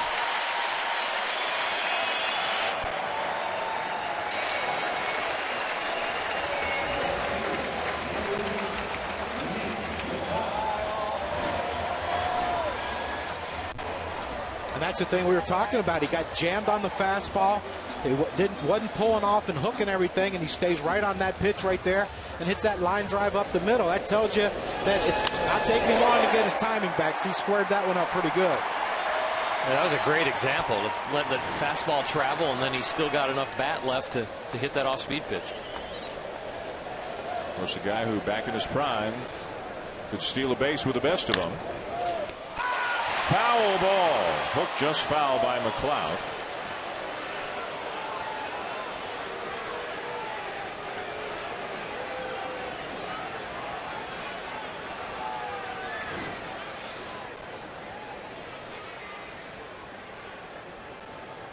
That ball clearly foul. That's it. It's the toughest play right there for first base because your momentum's taking you towards second when you're bouncing off the base. As soon as you plant that right foot, you got to try to dive back toward the line. Especially for a left-handed thrower, that glove's on the wrong side for that play.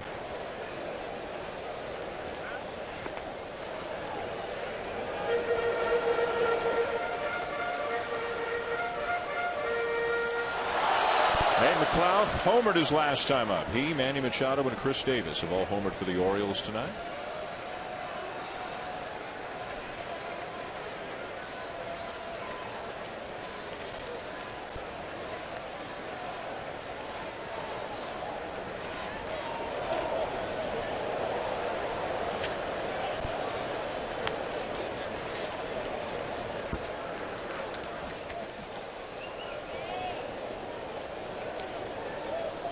Well, I think on that ball right there, that breaking ball, Brian Roberts had been playing a little more, and you know, sometimes you get out of a rhythm of even base running, and that ball, as soon as he saw that split hit the dirt, Brian Roberts usually would have taken off once he saw that ball bounce away from Stewart. But like I said, the hesitation might have kept him there on first base.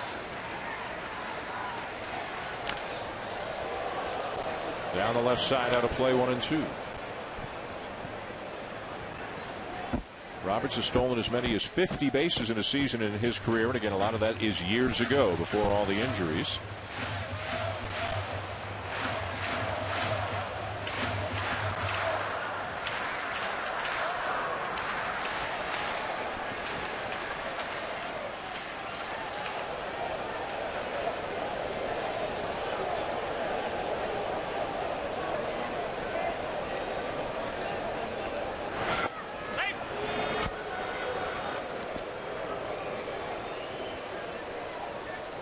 Kuroda comes in with a 7th best ERA in the American League at 2.77, but just a 7-5 record. Has suffered from a lack of run-supported times this year, which he often went through as a member of the Dodgers as well. Last year had an ERA over 3, but won 16 ball games. 2 balls, 2 strikes on McLeod. The Yankee rotation, along with Kuroda, of course, you've got CC Sabathia and Andy Pettitte, both of them now with ERAs over 4. David Phelps was roughed up last night. Phil Hughes is in the rotation. He's hot and cold. And then Ivan Nova's back. Made 1 start, pitched in long relief last night. So there's a bit of uncertainty right now in the Yankee rotation. And that's all for McLeod, 2 down. That'll bring up Manny Machado, who has already homered here tonight, as we mentioned, just a few days shy of his 21st birthday. Born and raised in Miami. That's why, as the guys were mentioning, a huge fan of Alex Rodriguez growing up. 3rd overall pick in 2010. Got off to a great start right from the get-go in the big leagues, and he has really not cooled off. And his teammates are impressed by his bat. They're impressed by his glove. As much as anything, though, they're impressed by his poise and his maturity. Doesn't draw attention to himself, but he acts like a big leaguer. Well, a lot of times when you're playing, you're living in. There's Macho Man. Interesting look. That's the way I used to come to the games. That was when I was playing. Yeah. But for a guy to grow up in a city like Miami that has a lot of course, the college baseball team has been good, but to have a lot of big leaguers who live down there in the off season, and when you get time, I think the key is when you get time to work out with these guys, you become more comfortable around big league players. That was the thing for me. It wasn't the ballpark. It wasn't the size of the ballpark. It was being around big league players. You walk in a class, you see Goose Gossage, Hall of Famer, Tony Gwynn, Hall of Famer. That's what you're like. Oh my gosh, do I belong here? But when you work out with those guys, all winter, you get comfortable around them, and I think that's where Manny Machado's at right now. It's hard to believe how many players there are in the big leagues right now who are so young and so good. He's 20.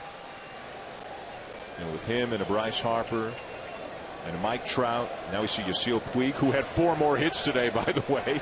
Went 4 for 5 for the Dodgers. Stole a couple of bases. I mean, we've got those 4, and there are others. They're great young pitchers, of course, as well. But we've got a bunch of young guys that we could be talking about in glowing terms for about 15, 18 years. And Machado right there, a 1-1 breaking ball. He's already done a lot tonight, and a young hitter that really would come out of themselves to say, I'm going to do more, and kind of take the game to the game. No, he's letting the game and the pitcher come to him still. He's had his night. It's going to be a good night no matter what. He's looking for more. Yeah, I think the game of baseball is in a really, really good place with these young players, because when you watch them play, Machado plays hard, Trout plays hard, Bryce Harper plays extremely hard. I heard Matt Harvey, after losing a 2-1 game to Adam Wainwright, I believe, say, this game's on me. I knew coming in that Wainwright wasn't going to give anything up, and I let them score. And so this game's on me. I mean, he pitched a great game. But these guys are now more taking responsibility in their youth of winning and losing games. Swing and a miss. Kuroda with his 7th strikeout of the night to end the inning. 5 complete. Robinson Cano leads it off for the Yankees, and a BBTN update as well.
Carl, yeah, no love lost after it began yesterday, really, between Fernando Roddy and Miguel Cabrera, carried over into today. Cabrera answering back the best way that he knows how with a home run.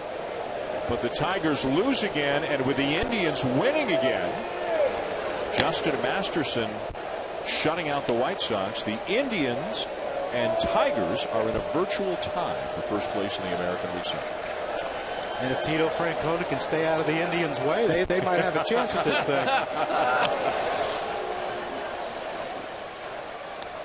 Robinson Cano leads it off for the Yankees. Yasiel Puig, as we mentioned, 4 more hits. Michael Kadire extends his hitting streak to 27.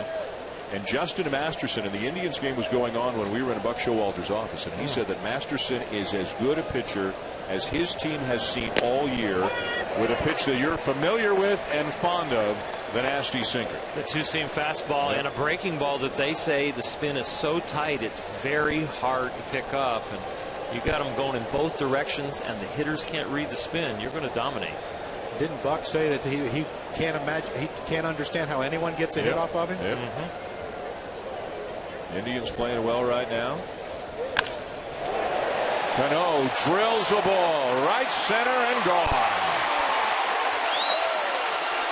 1-run game.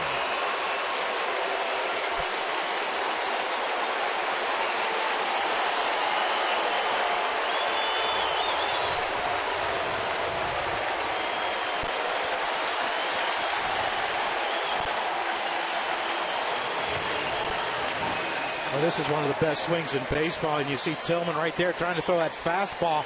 Looked like he was trying to get it away, and he kept it. It is away, but it's up, and when it's away and up, you can still get the barrel of the bat to it. Looks like it actually drifts back over the center of the plate, but look at that swing. Head down, perfect balance, catching it out in front. I just don't know if there's a better swing in baseball. That's as good as it gets. First extra base hit for Canó in 36 at bats, 17th home run of the season, 3-2. And for Tillman, that's the 18th home run that he's allowed this year. That's the second most in the American League.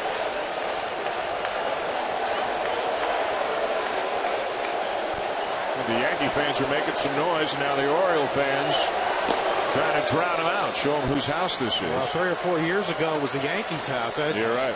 Yeah, there was no one here to drown out the Yankees cheers when the Yankees and Red Sox, even when the Red Sox come down here to play. Well, the guy that can shut the Yankee fans up is standing on the mound, and that's Chris Tillman. He's gotten him some runs. He's gotten good run support all year.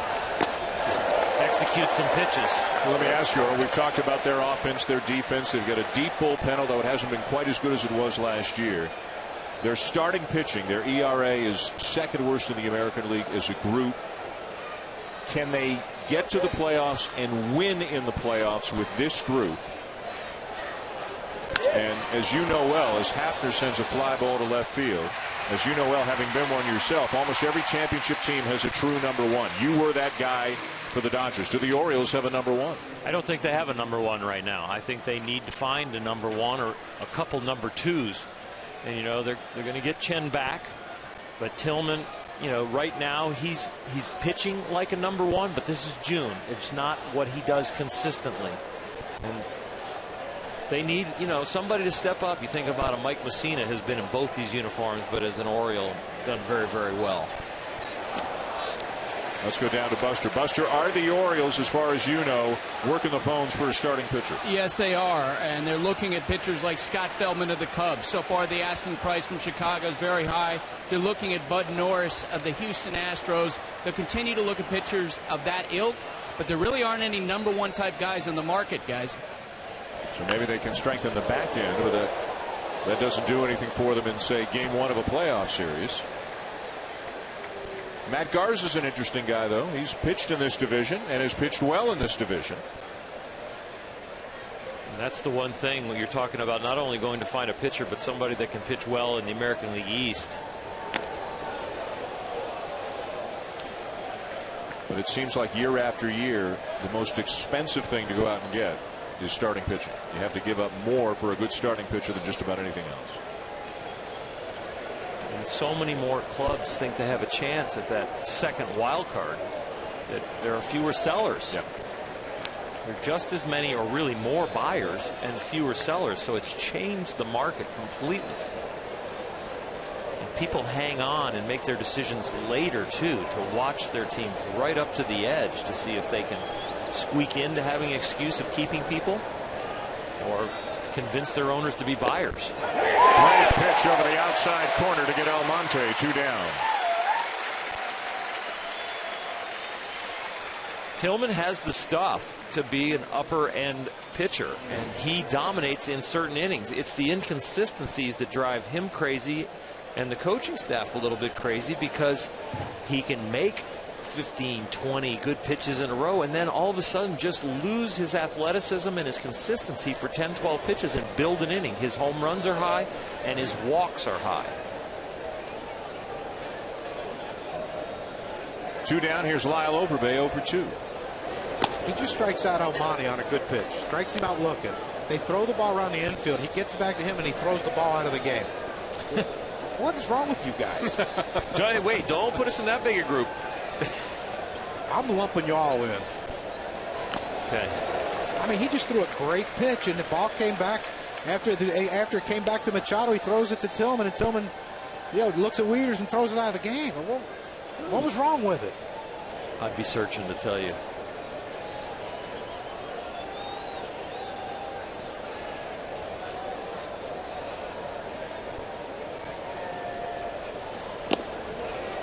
Little inside for ball 2. No answer? Oh, I'd be making something up. The only thing I can think of is that he got him out on a fastball, and the first pitch to the next hitter was a breaking ball, so he didn't like the seams on the ball for the breaking ball. Oh, boy. See? I told you I'd be making something up. Inning over. A run for the Yankees on the home run by Canó. 1-run game.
Welcome back to Sunday Night Baseball on ESPN, presented by Taco Bell. Another big crowd here at Camden Yards, a 3-2 lead for the Orioles over the Yankees. 40,878 tonight, in excess of 40,000 at all 3 games of this series, a series the Orioles are trying to sweep.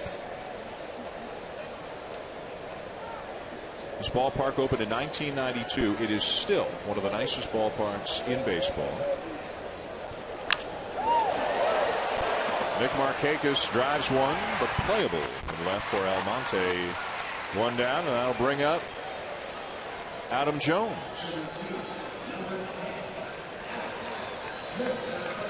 Jones tonight is popped out and grounded out, robbed on the ground out. It was a smash down to third. Adams made a great play.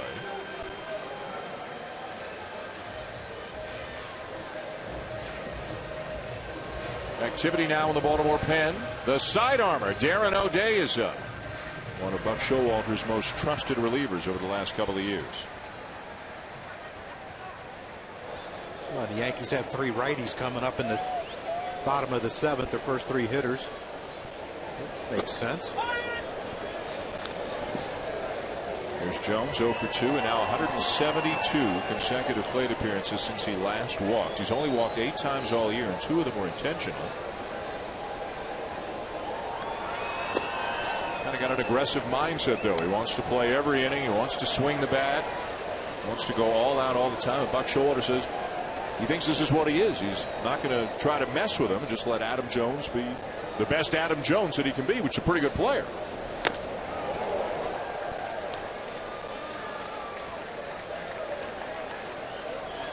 Well, not many teams have your center fielder who can win Gold Gloves and bats fourth in the lineup, and you know he's in a good spot too, hitting between Markakis and Davis. That's not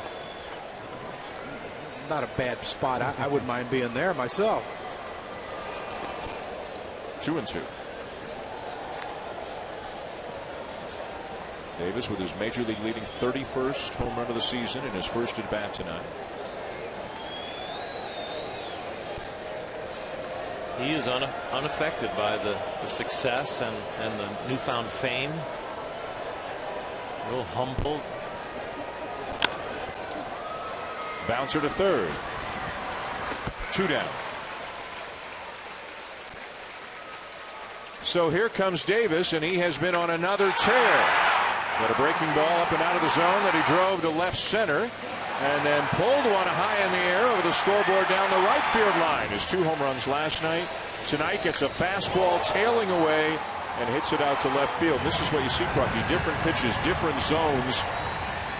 And he's hitting them out all over the place right now. Yeah, I think too, when you watch that game yesterday with Phelps pitching, he backdoored him with a breaking ball, his first strike of the at bat, tried to throw him another one, elevated it, Davis hit it out. Then he hit another breaking ball out off Nova. It seems to me like he goes up with a game plan and says, I'm going to swing at a breaking ball or a fastball, whichever, until I get 2 strikes. Obviously, his last 2 at bats here against Brody, he's not picking up the split at all, because if he's going up there thinking, I'm going to hit the split, he's going to strike out again.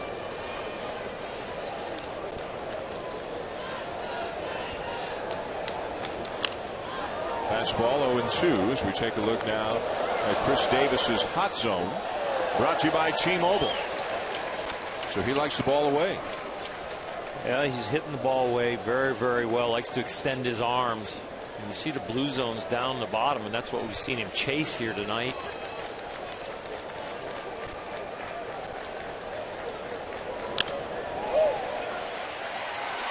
Canó with the off-balance throw, and Davis is retired.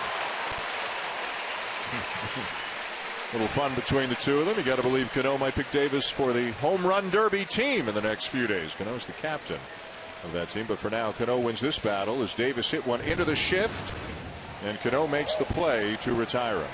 The Orioles are gone, and we're at the end of 6. Baltimore leading 3-2.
Go to MLBFanCave.com and pledge your NL or AL allegiance. Don't miss the action of the 2013 All-Star Game Tuesday, July 16th.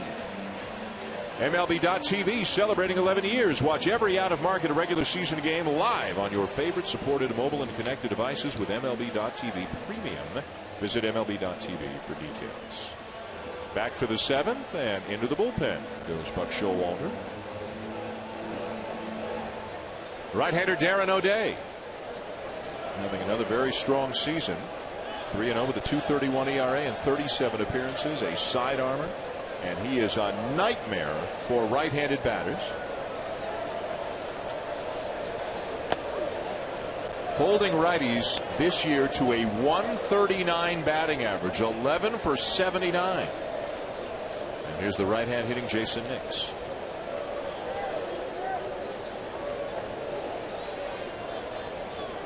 And Earl, you know better than anyone, this is where Buck is at his best, using his bullpen and putting them in these situations like he's doing with O'Day to succeed. He is a matchup artist. Chris Tillman there shaking his head a little bit. He'd like to still be out there in the game, but this is the strength of the Oriole team for the starters to get to the bullpen with a lead and let that master negotiate his way to the end. There's some guys that can hit their spots and change their looks.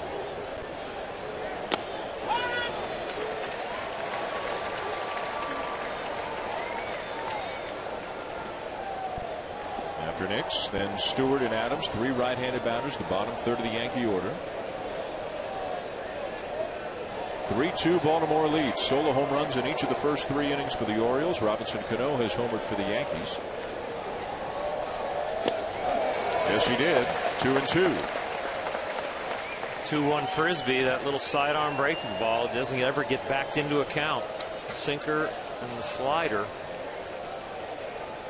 He threw the 2-0 breaking ball to Nix in this same at bat and came back with 2-1.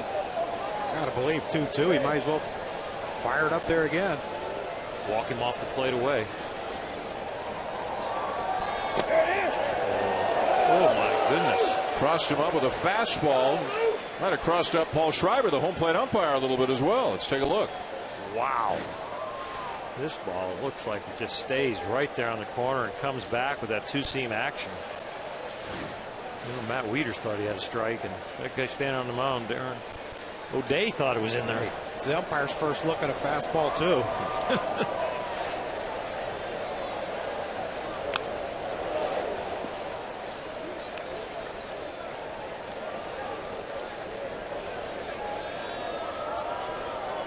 Tillman goes 6 innings tonight, gives up a couple of runs on 5 hits.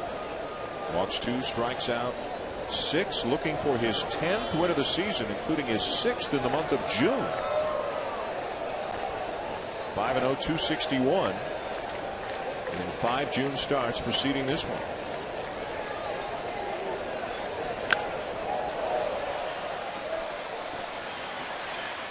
Down the left field line.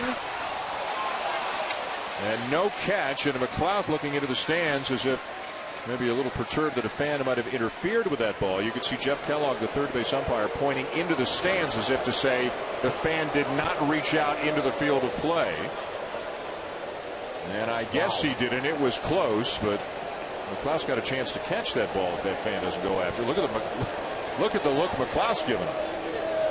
Especially with an Orioles t-shirt on.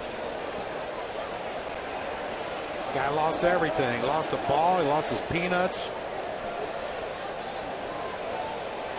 That's a tough one right there. That's, unless the umpire's right on the railing, it's hard to tell if he's leaned over or not. You see the umpire right there coming in late. It's a tough one. And O'Day walks it. Meanwhile, for the Yankees, it was kind of a noisy week, and a lot of it involved Alex Rodriguez, who tweeted that he had been cleared to begin playing in rehab games, and Brian Cashman responded with profanity and with frustration, saying that the Yankees will announce when Alex Rodriguez is ready to start playing again. Buster, what do you make of this whole situation? Well, the bottom line is, guys, the most important thing is the question of when Alex Rodriguez is going to return. Now, on that conference call that he held with the Yankees executives last week, he acknowledged he's not close to returning yet. But he had a simulated game today in which he went 3 for 6 with 2 doubles. They do expect him to play at some point during the course of this month in those minor league rehabilitation games. And after that, they'll just have to wait and see. Remember, he turns 38 in the month of July, coming off 2 major hip surgeries. Now, the New York dailies were full of conspiracy theories all through the week about whether or not the Yankees actually wanted A-Rod back and whether or not A-Rod actually wanted to play for various reasons involving contract and insurance and biogenesis and so forth. How do you two guys see this playing out over the next 3 months? I see Alex Rodriguez getting healthy and coming back and playing for the Yankees. I do too. You know, that's the thing. You know, the miscommunication. If a player says he's ready and the doctor says he's not, then you have an issue. But you know, I think Alex is going to play. I think when he's healthy and he gets enough at bats down to minor leagues, I firmly believe that he will be playing, and rightly so. That's his job. And they look. What else do they have at third base right now? Right. Well, that's even if he's half of what he was, he should be able to help them. And they're desperate for offense wherever they can get it. Yeah, they need Alex Rodriguez back. They need somebody to protect Robinson Canó. They need his glove at third base. They need his leadership, and they need him to be Alex Rodriguez. He can't come back and be a scene. But if they're all on the same page, they're gonna want him back badly.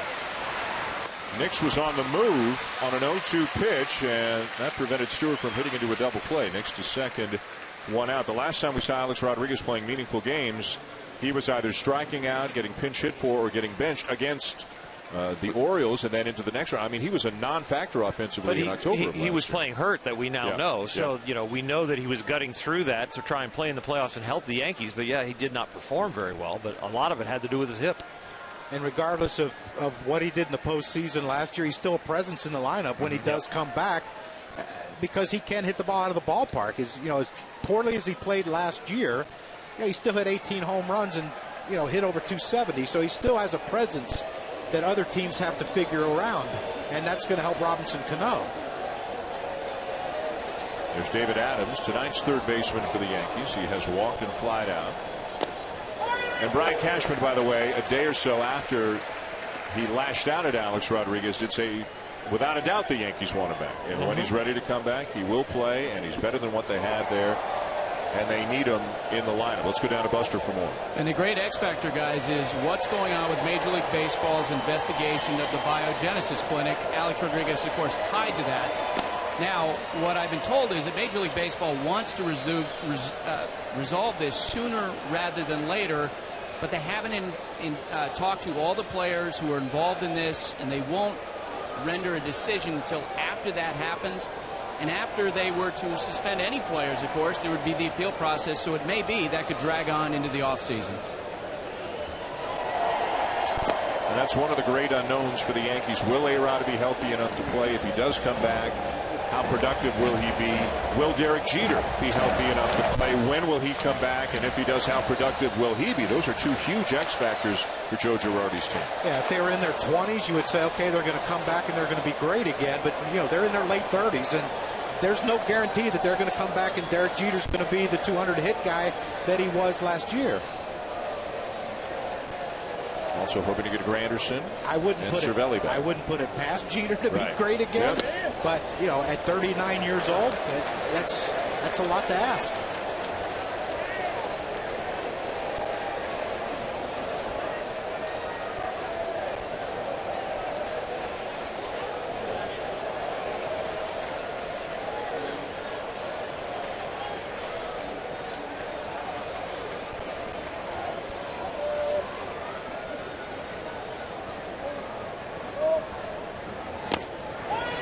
Strike of the knees, 3-2. Interesting the way this inning is developing. And the next hitters for the Yankees, Gardner, Ichiro, Canó, Hafner, all left-handed batters, but Buck Showalter does not have a lefty up in the pen. Now he trusts O'Day a lot against lefties in addition to righties.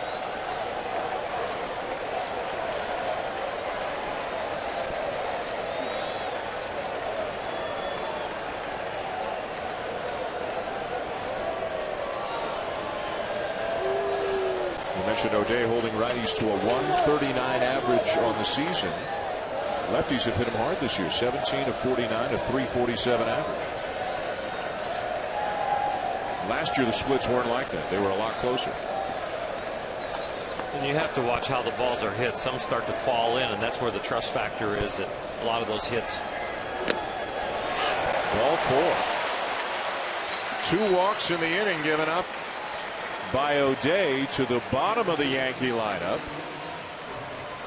But Showalter was just on the phone, and they're going to scramble. Are you going to get Mattis up for? Well, it's Patton. Patton up for Canó.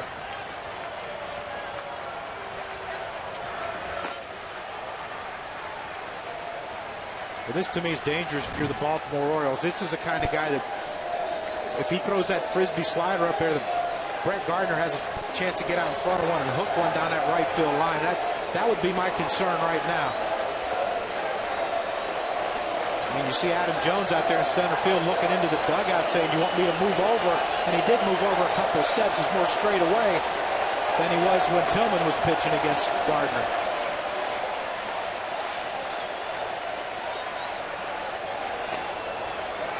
Outside, ball 1. That's an attempt at a backdoor slider right there. I think you're going to see the turbo sinker, but here comes Rick Adair for a little chat. And this might be one of those chats, or where the umpire's going to have to come out and break it up to give Patton time to warm up for Ichiro.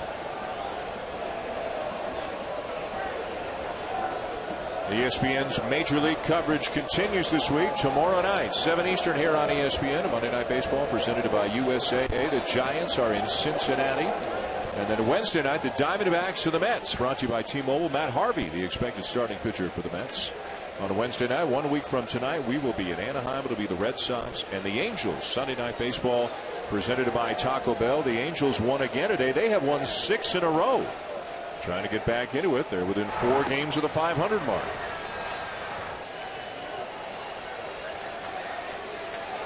The talk is over. Patton continues to warm. 2 on, 1 out for Gardner.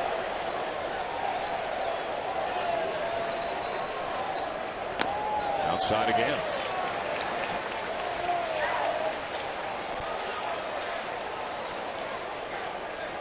O'Day had only walked 9 batters in 35 innings. This season, coming into tonight, he's walked 2 already in this inning.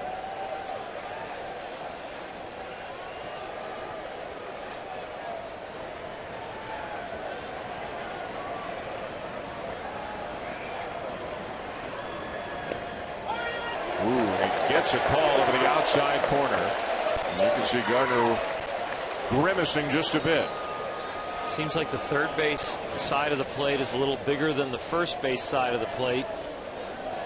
We've seen some balls that look like they're on the plate on the other side that are balls, and we've seen some balls off the plate over there that have been called strikes. I think like it broke around the plate. I think it should be 3-0.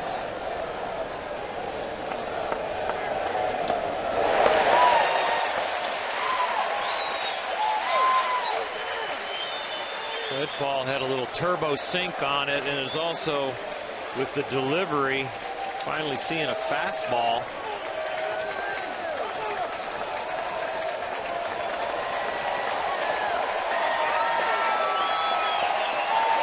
And that alone will get the fans going. Not the fact that it's a 2-2 pitch with first and second, 1 out, and a 1-run game.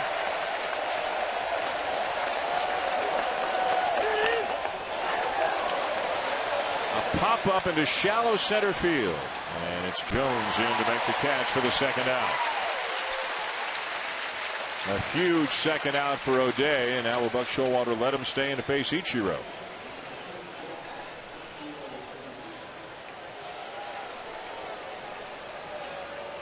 Should he stay or should he go? He will stay. Ichiro 2 for 10 in his career against O'Day. Canó on deck. Big moment here as the Yankees try to salvage the final game of this series. I don't know. Wow. He knows O'Day better than we do, obviously.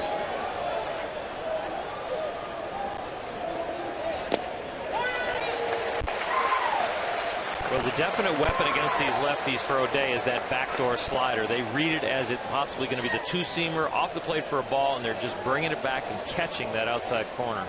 Yeah, and if you look where J.J. Hardy's playing, if Ichiro stays on it and he can hit it through that big hole that Hardy's doing because he's holding Nick's on.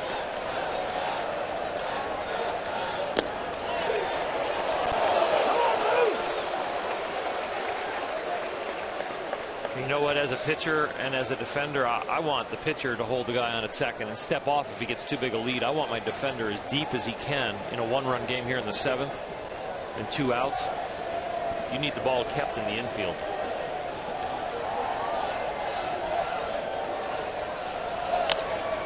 One ball, 2 strikes.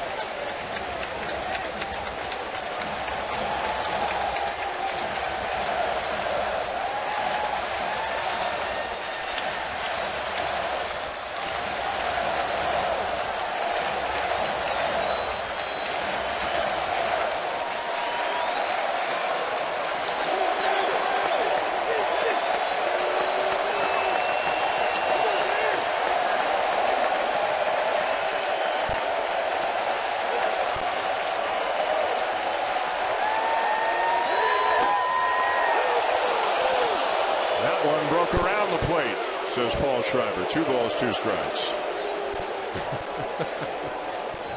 Same attempt at the backdoor slider, just doesn't get it to come all the way back in. He's trying to break it. Stays away the whole time.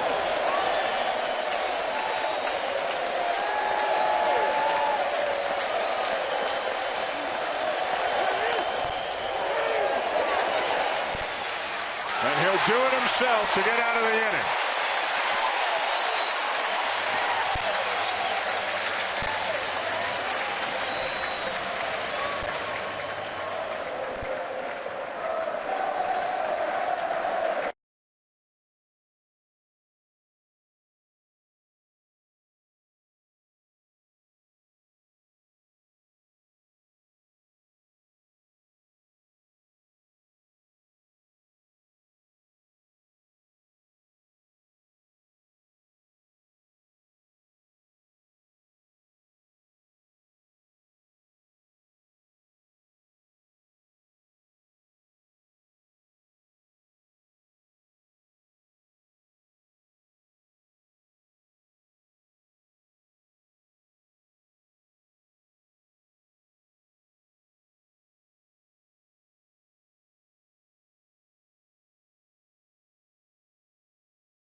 Yankees and Canó, New York baseball icons. And this year, captains as the ultimate long ball celebration returns to the Big Apple. The 2013 Chevrolet Home Run Derby, July 15th on ESPN.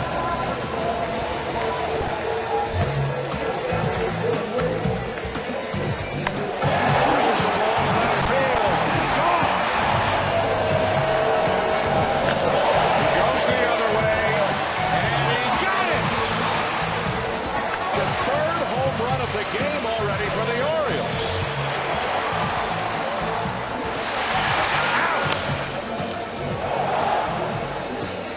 Out. So we've seen a little home run derby here tonight. We've also seen some great defense, and it's a 3-2 lead for the Orioles over the Yankees. As Baltimore comes up at the bottom of the seventh, Hiroki Kuroda is still on the mound for the Yankees. Gave up a solo home run in each of the first 3 innings. Through 6, has allowed the 3 runs on 5 hits. He has struck out 7, including striking out the side in the 4th. Matt Wieters will lead it off. You know, over a season or a career, things are supposed to even out. But boy, Hiroki Kuroda winds up on a lot of 3-2 ball games on the wrong end. He just does, over the course of his career, by and large, not as much last year, but for his time with the Dodgers and again this year, they just don't score runs for him. He doesn't get a lot of run support. And this year, coming into this game, a 2.77 ERA. With only 7 victories. And this being his 17th start and another quality start. As far as comparing him to the rest of the pitchers around baseball, look at the lowest ERAs in the AL the last 2 seasons. He's in the top 5, but he's definitely not there with victories.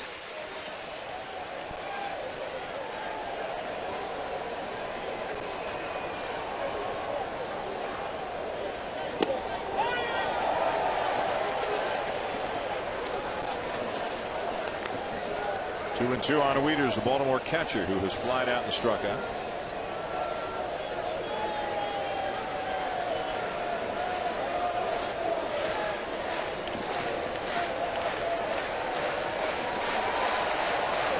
A lively crowd of better than 40,000 here in Baltimore. Full counts.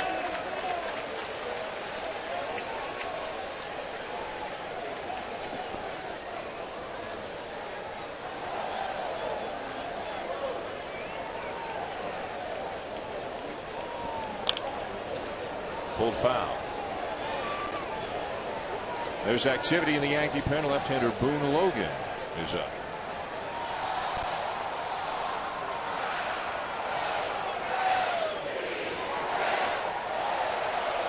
And they are fired up here tonight.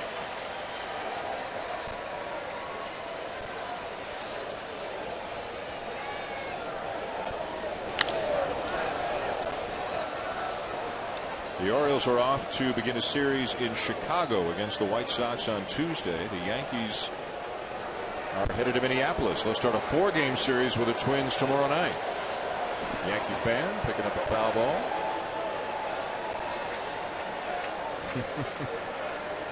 You can show your love for your team in many different ways.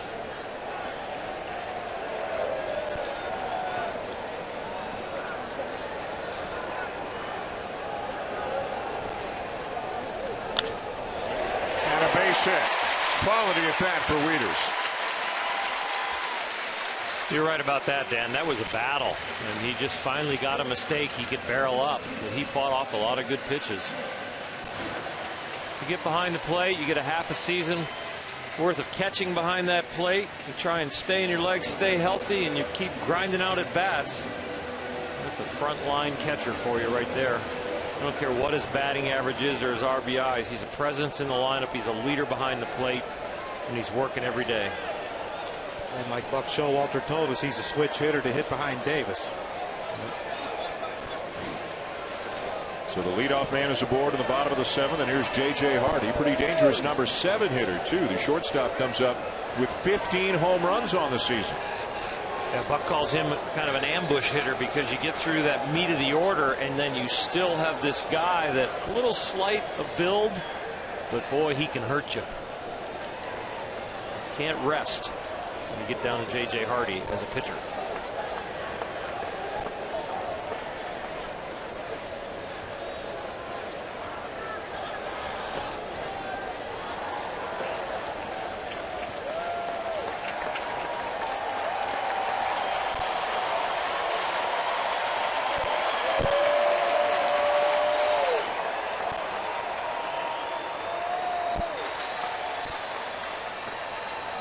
This might be the loudest baseball crowd we've seen this year.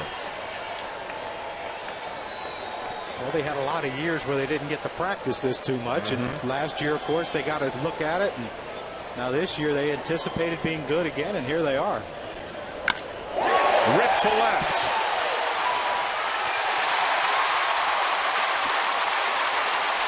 Wieters will be held at third on the double by Hardy.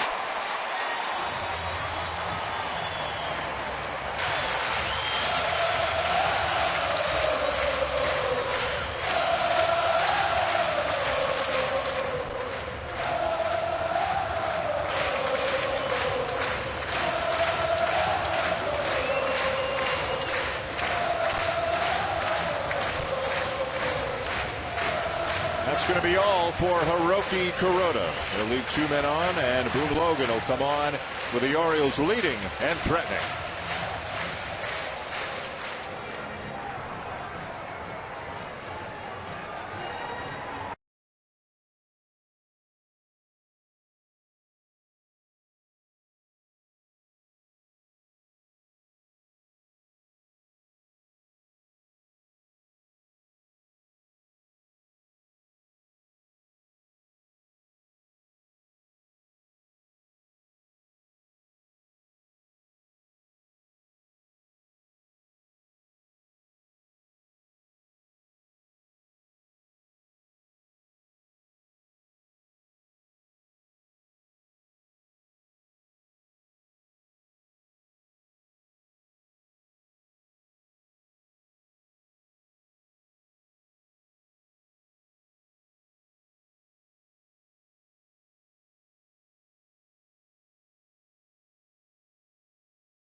Wieters a double by J.J. Hardy, and the Orioles are threatening to add to their lead here in the bottom of the 7th inning in front of a crowd of better than 40,000 tonight.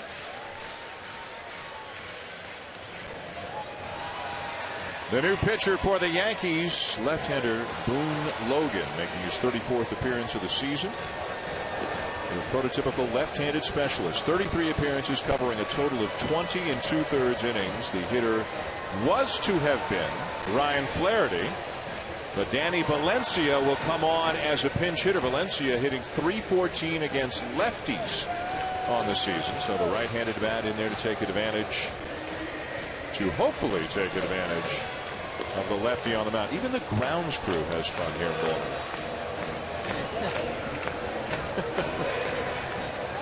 Not sure that was a pretty sight, but take a look anyway.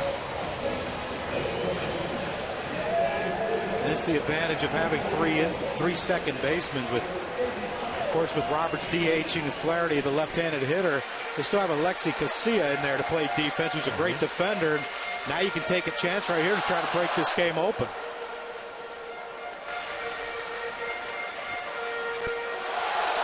And the Yankees, trying to keep the Orioles from expanding their lead at all, have brought the infield in. When they were the Bronx Bombers and had all the power and this lineup was healthy, they wouldn't bring the infield in this situation. They would trust their offense to be able to come back, even down by 2. They're trying to cut this run down. Off speed and in there for a strike.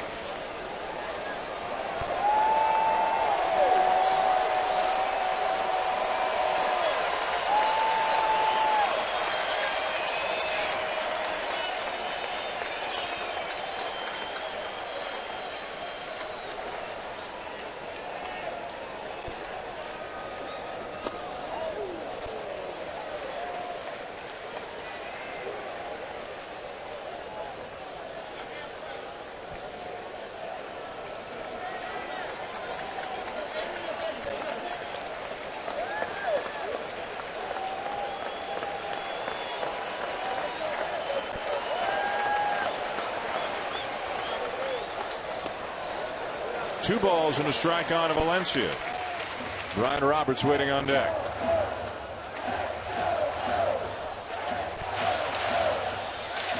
Tony Pena, Larry Rothschild surveying the situation, trying to get the best matchups they can and to keep this game as close as they can. They're not all the way in, Dan, because of Wieters at third running, so they're given a little ground because of his legs. 3-1.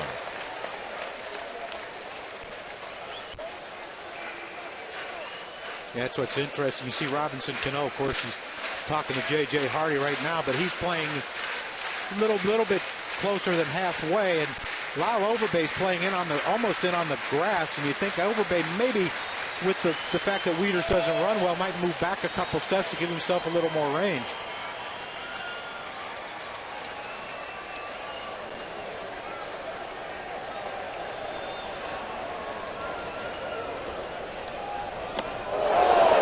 Valencia chased what would have been ball 4.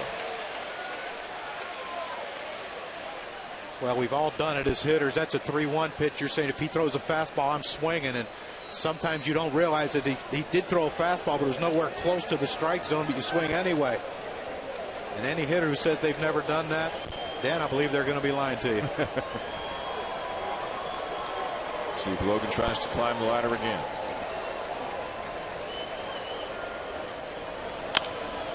Back to the mound. Logan has it. Looks Wieters back and records the out.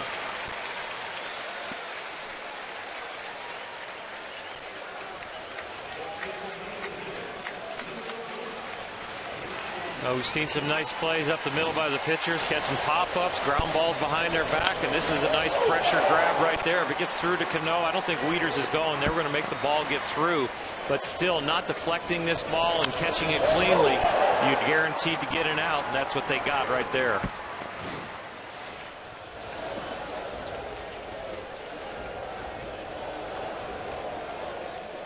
Pitching coach Larry Rothschild on his way to the mound. And when you saw that ball leave the bat of Valencia, Wieters wasn't even moving, so he was not going on contact. Ball was going to have to go through the infield for Wieters to score. Buck Showalter has activated his bullpen. Left-hander Troy Patton is up for the second time. So after that long inning that Darren O'Day had, got out of trouble. Looks like Patton will begin the 8th inning. Wimbledon coverage continues tomorrow morning on both ESPN and ESPN2. Round of 16 action, 7 Eastern on ESPN2, 8 Eastern on ESPN. Also available live on Watch ESPN.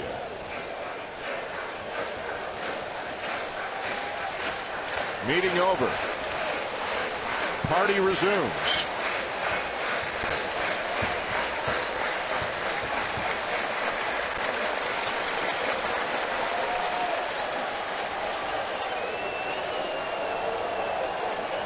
And here's Roberts. 1 for 2 tonight and 2 for 2 in his career against Logan.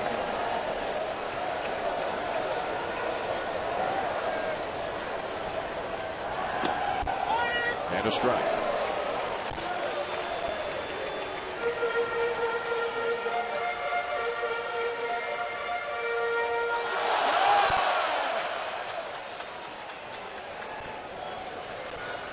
Right-hander Sean Kelly up in the Yankee pen. Again, this Oriole lineup, lefty-righty, lefty-righty, kind of tough to figure out when is the best time to make that change. Presumably, Kelly is up for Machado, who's 2 batters away with a left hand hitting Nate McLouth on deck. And I think Machado's the reason why Brian Roberts is getting pitched to right here with the left-handed pitcher Logan, because of the threat of Machado coming up here. If they walk Roberts and McLeod doesn't hit into a double play, now you got to face Machado. Fly ball left center, not that deep. Gardner the catch. Wieters the tag. Throw to the plate, not in time.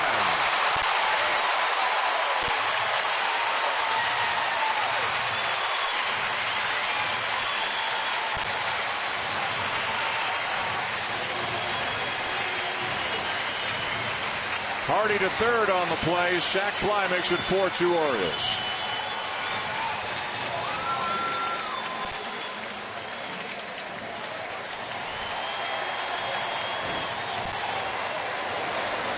See Gardner right there. He catches, he makes, everything was done right. He caught the ball over the throwing shoulder. He made a nice little crow hop to get that throw. Just the second bounce slowed him up a little bit. If it had been a one bounce, it would have been a bang bang play, but the second bounce allowed Wieters to get in easy. Now McLeod. So Roberts in his first game back off the DL, playing for the first time since the opening week of the season, has a base hit and a sacrifice fly tonight, and happy to be back.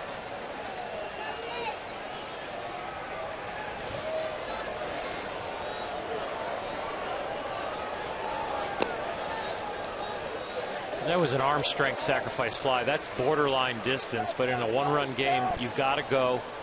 If that's a strong arm like Ichiro's, you know you're probably going to be out if it's on line, but then you just hope that it's going to be offline. But Gardner just didn't have enough arm strength to throw him out, even a catcher there.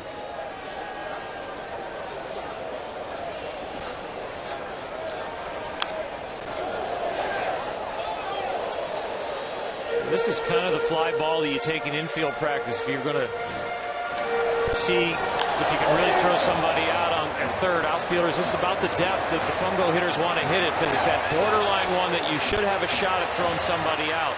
A strong arm, you're going to get him, and it's going to be bang bang if you throw it accurately. But if you don't have the arm strength, you're not going to get it there in time, even with a catcher running.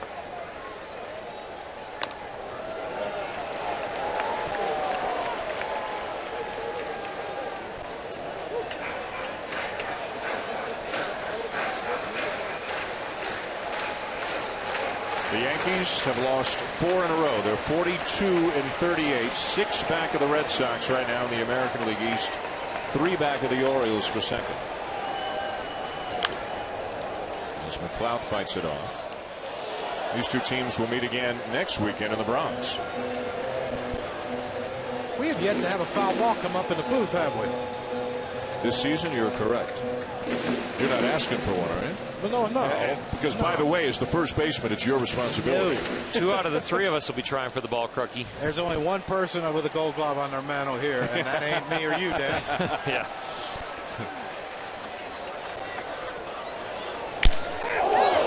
Wow.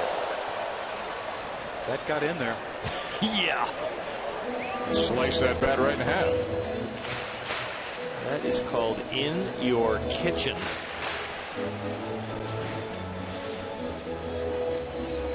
Well, you want to try to protect the pitch away. You see McLeod diving in, and that one just ran in. Boone Logan just run one in on his knuckle. That's just nasty. Yeah, he kept the swing going, though. He did. But you know what? If that bat doesn't break, his thumb swelled up tomorrow like you wouldn't believe. Like someone else I know.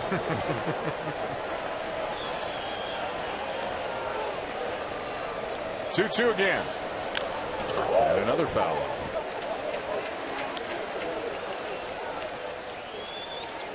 I just hope if we do get a foul ball in the booth, you do a better job on a Crucky than Francona did last year when we had a foul ball in the booth. What did he do?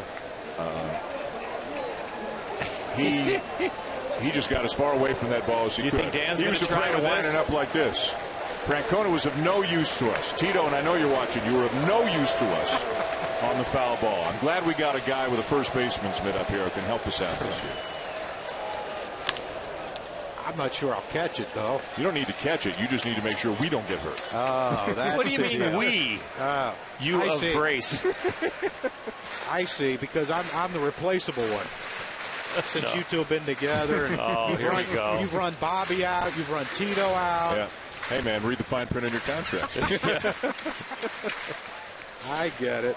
I'm the sacrificial lamb. I'll jump in front of it. We kind of like you. We hope you stay for a few years. Meanwhile, we better pay attention. This is the moment it could happen. McLeod strikes out and the inning is over. Another run for the Orioles. 4-2 with the end of 7. Robinson Canó to lead it off for the Yankees in the top of the 8th.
And Sunday Night Baseball is presented by Taco Bell.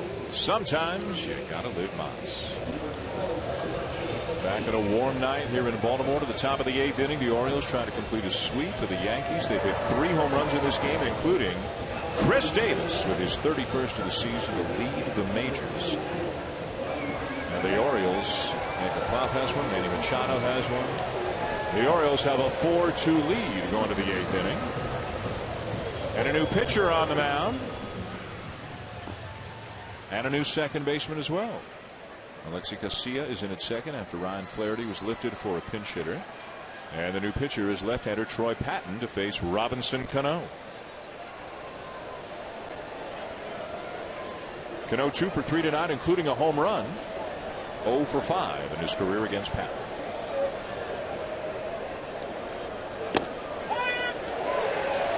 So Darren O'Day works the 7th, threw I think 28 or 29 pitches, walked 2 batters, but did not give up a hit, did not give up a run, and retired 2 left-handed batters, and Brett Gardner-Benichiro to get out of the inning.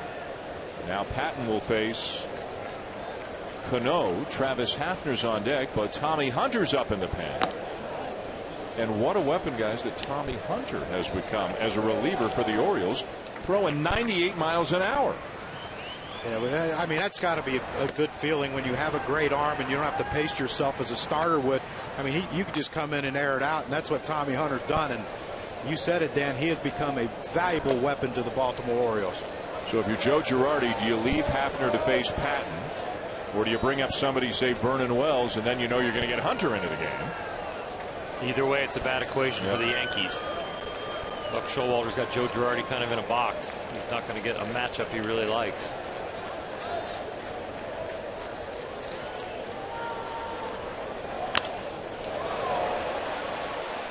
Routine fly ball to center.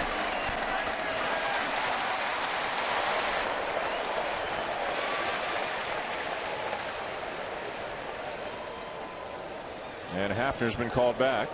And here comes Wells.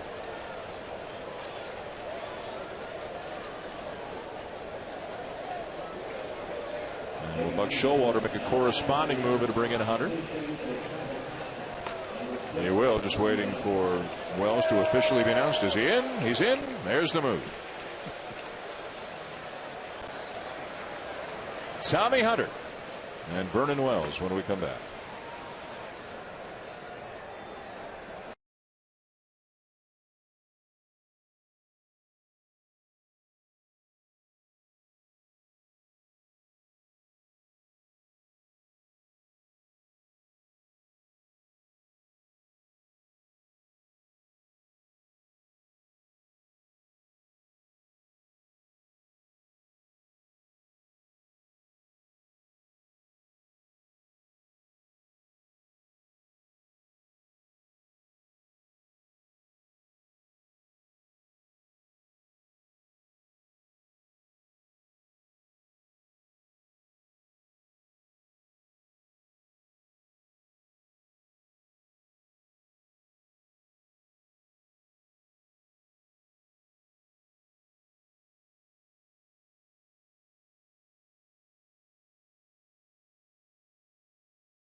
For Yankees 2, Utah Street, the warehouse, one of the great attractions of this ballpark, which has had many great moments, including the 1993 All-Star Game when our guy John Kruk gave Randy Johnson everything he could handle and then some. The quality at bat made Randy work and made him throw 4 pitches. You know, I thought you showed a good eye taking that first one. First one was close, borderline. Yeah, that really could have gone either way. It was borderline. Yeah, I mean, you know, the umpire knowing I'm a veteran, he gave me the call there on the first pitch, and then after that, it was a battle. That's great. So what was that? What was that like? What was that at bat like for you? You know, Dan, there's a lot of other things I'd rather have been doing at that particular time. Now, did you know Randy was going to mess with you on that first pitch? I had an idea because Pudge Rodriguez was catching, and Pudge said, you know, be careful. Be alert here. Yeah. I'm like, oh, great. 6'10", throws 150, and catcher tells you to be careful. Here's Tommy Hunter. Vernon Wells batting for the Yankees. Vernon better dial it up a hair. Tommy Hunter came over to Baltimore in 2011 in the same trade that brought Chris Davis to the Orioles. Koji Uehara going the other way. Chris Davis was a throw-in. He's thrown in 31 homers this year, 33 last year. And as you mentioned, Oral, the phrase you use sometimes is the stuff plays up. It plays up out of the bullpen for Tommy Hunter. It sure does. You get the adrenaline rush, the phone rings, and you're warming up. Throw about 15 to 20 down there. You're not fatigued, and then, boy, you play 2 to 3 to 4 miles an hour above what your normal fastball would be as a starter. Swing and a miss to the breaking ball, 2 down. When you talk fastball and the velocity goes up, but the arm speed also goes up for the breaking ball. And this is a really sharp breaking ball after some really hard fastballs. Tommy does a good job staying on line, coming straight at you, and then that ball just buries down there. Wieters does a nice job blocking it. You see that front side leaving. He missed that thing by 1.5 feet. Well, that's 2 fastballs that blew past him that he shanked over the Orioles dugout, and that felt good. Ooh, broken to bat, jam shot, 3-1 on the putout. Hunter gets it done.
Monday Night Baseball on ESPN. Dan Schulman, John Kruk, Oral Hershiser, Buster Olney.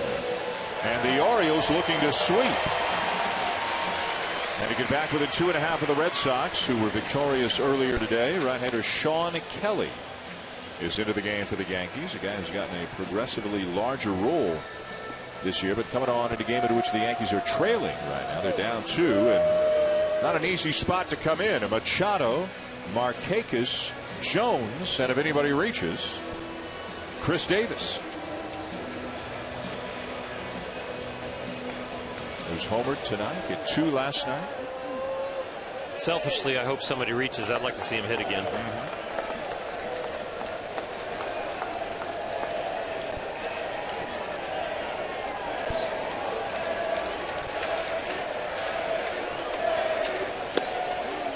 And Machado, who's also homered tonight and has doubled his major league leading 38th double of the season, takes outside ball 1.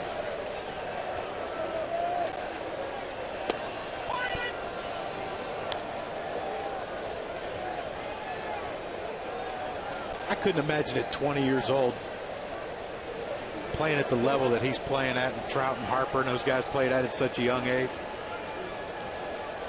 Where were you when you were 20, baseball wise? Probably just a step above you. You were in that rough a shape? It wasn't good. I don't even know where I was. What level were you at? A ball? Nah, probably rookie ball. Really? Hitting 240, I think, in Walla Walla, Washington. Well, where were you at 20?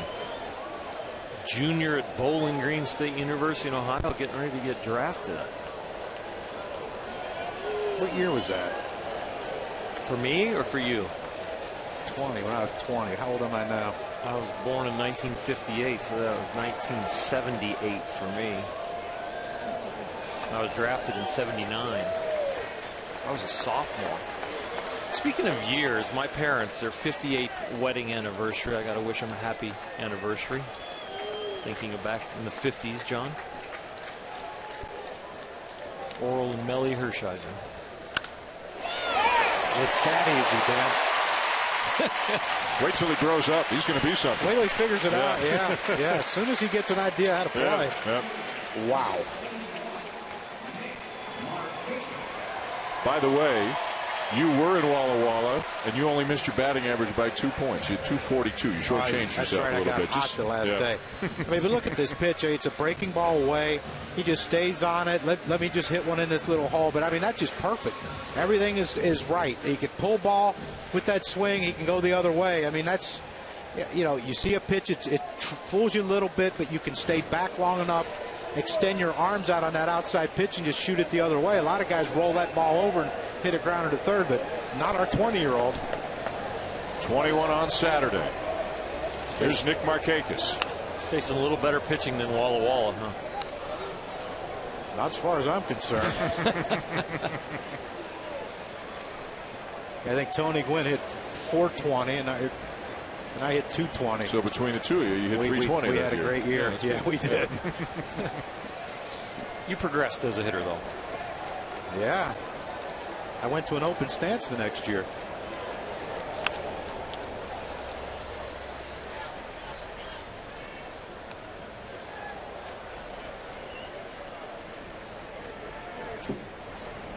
Orioles up 4-2, bottom of the 8th inning, and Jim Johnson is up in the Baltimore pen, their closer.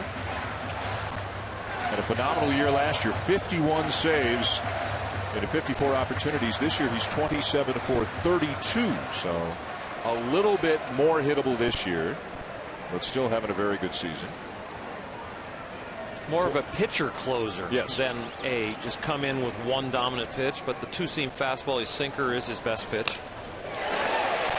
Loop to right field, caught by a sliding Ichiro. Markakis retired and Machado back to first. Well, we've seen that before by Ichiro in this game. He can play some outfield. I don't care how old he is. He is 39 and still runs around out there like a 29-year-old. He actually caught that almost as much with a bare hand as he did with a glove. I believe he is 30 hits away, if you combine his numbers in Japan and in the major leagues, 30 hits away from 4,000. He was applauding himself right there. Sports Center coming up next after the conclusion of the ball game. It is currently airing on ESPN News.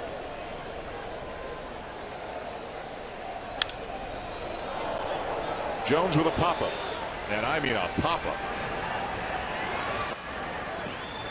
2 down, and Chris Davis will get a chance to hit.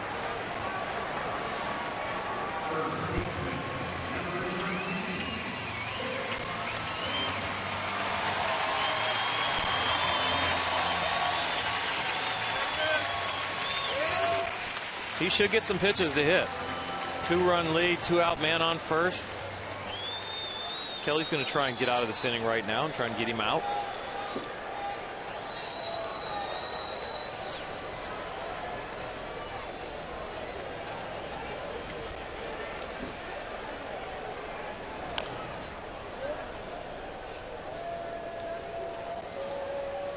In his first at bat tonight, back in the second inning off Hiroki Kuroda. And a pitch tailing away from him and strong enough to muscle it out the other way.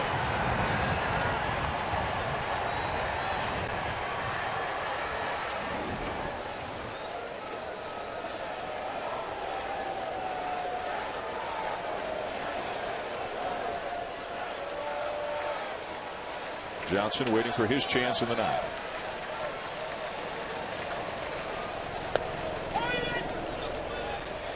Good pitch, the kind of pitch that Davis has been driving the other way, but he took it, and it's 0-2. Yeah, he was guessing there. He was guessing breaking ball, bounce breaking ball. Instead, he got one over the plate and kind of tried to attack that one a little differently.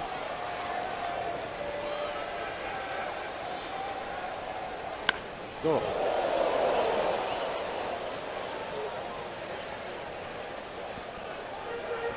You got that kid right there in the orange shirt standing up right in the ribs.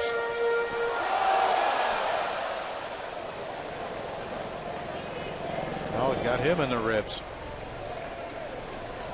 He's fine, he says.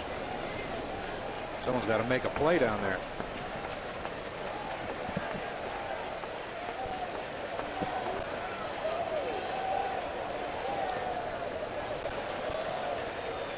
I remember I was in high school and we had seats down there in Pittsburgh, and Dave Parker came up, and it scared me to death because I didn't have a glove with me or anything.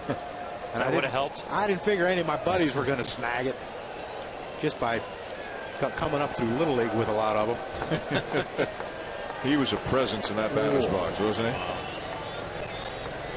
I got the locker next to him in winter ball. Boy, oh boy. Swing and a miss. The ball in the dirt. Tag applied, and the inning is over. To the ninth. Orioles 3 outs away from a sweep.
A remarkable piece you can only see on SportsCenter tonight after the ball game.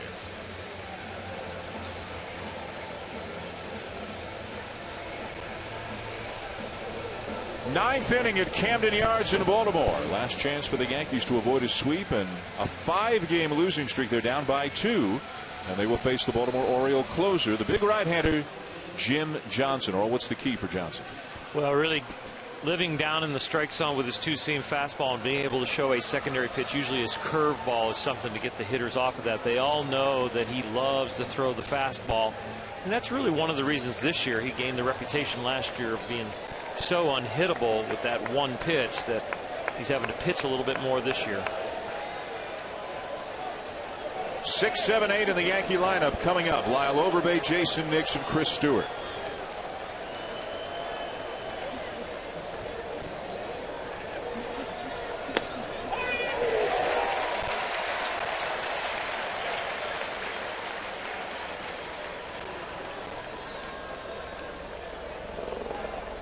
Overbay 0 for 3 on the night.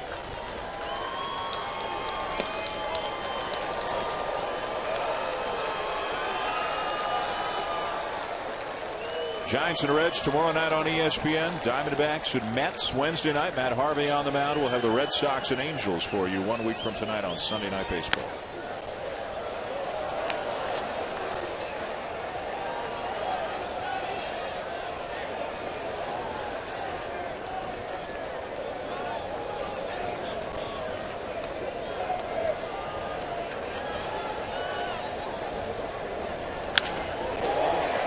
Into right center, a base hit, and maybe more. And it will be as it gets all the way to the fence, and Overbay is into second with a leadoff double.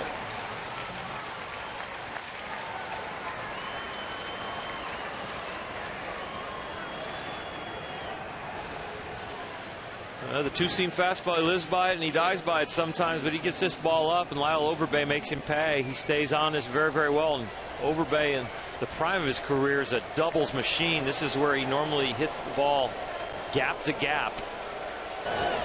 Ball's up, it's in the middle of the plate, and he just lines it in that gap.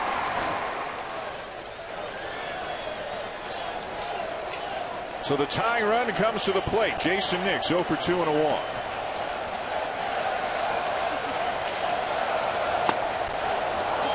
Upstairs, ball 1.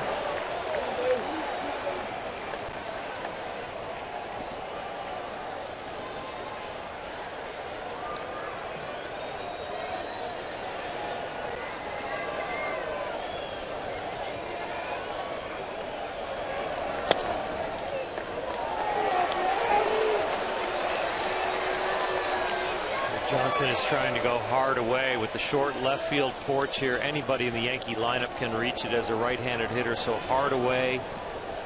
Try and make him go to the middle of the field with anything he hits, not pull it.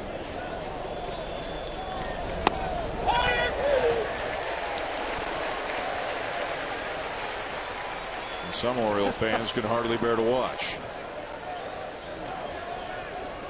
Great last year, blew 4 saves in about a 2-week span in May. Has blown 5 on the season, has not pitched since Wednesday. In a save situation Friday, got the night off. Like Showalter talked about all the appearances that he had. Tommy Hunter went 2 innings and blew away the Yankees, picking up the save. You can see the difference in the numbers between last year and this year for Johnson. They don't seem too concerned on the outside.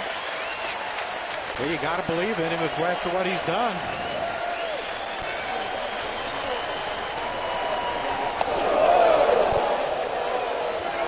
That's not a good sign. Probably needs to throw another finger on that pitch. Look at this. Now, I played with a closer who had some trouble with the strike zone in Mitch Williams. That was normal. And that was normal. But the problem was, that was some of the guys on the field.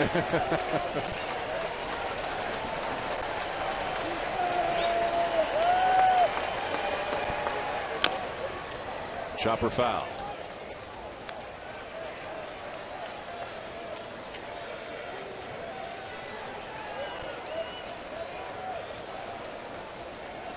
The one good thing about having a turbo sinker, if you can execute it like Johnson, is you get backed into fastball counts, and you can still get some real easy outs because the hitter sees fastball and then the bottom drops out of it and they hit the top of it and get you a ground ball.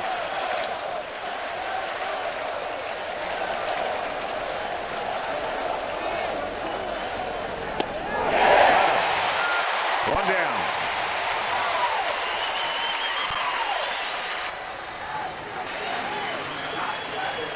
This is turbo. He gets on top of the sinker, gets on front, stays on line, and really executes the pitch well. Just gets on top, and you see the ball, the bottom dropped out of it. You think about late movement, great closers, Mariano Rivera with the cutter, but this is moving down and in, and tough to hit.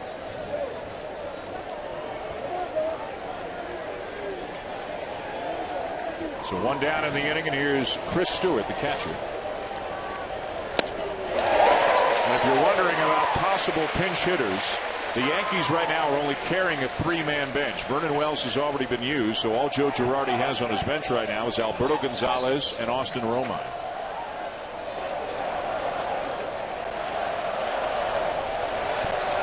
So Stewart stays, and David Adams is out on the on-deck circuit. 0-2. The guys that should be on their bench are in the lineup, and the guys that should be in their lineup are on the DL.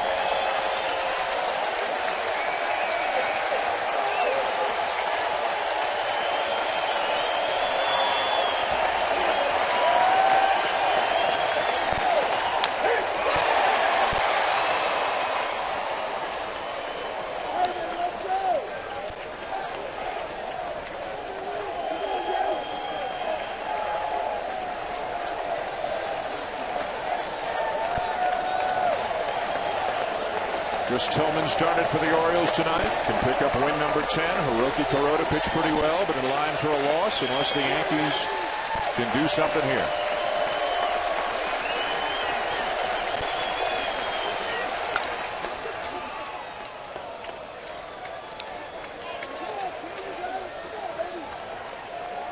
Pretty comforting for Jim Johnson to have Manny Machado down there at third. Possible Gold Glover, young guy that can really get anything that they hit down there. When you're a sinker ball or a right-hander, you're going to get a lot of ground balls to third on those fastballs in.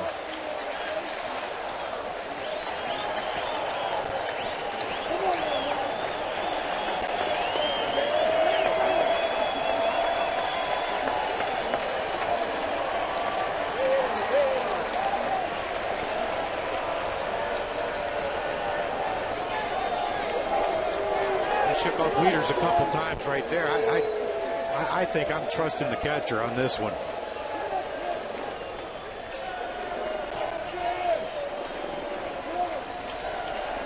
Shook him again, didn't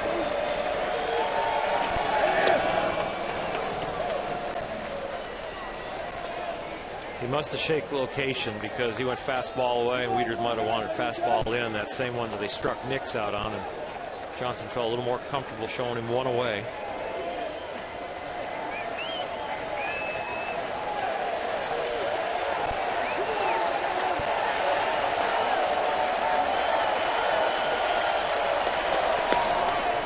Bounced in another one.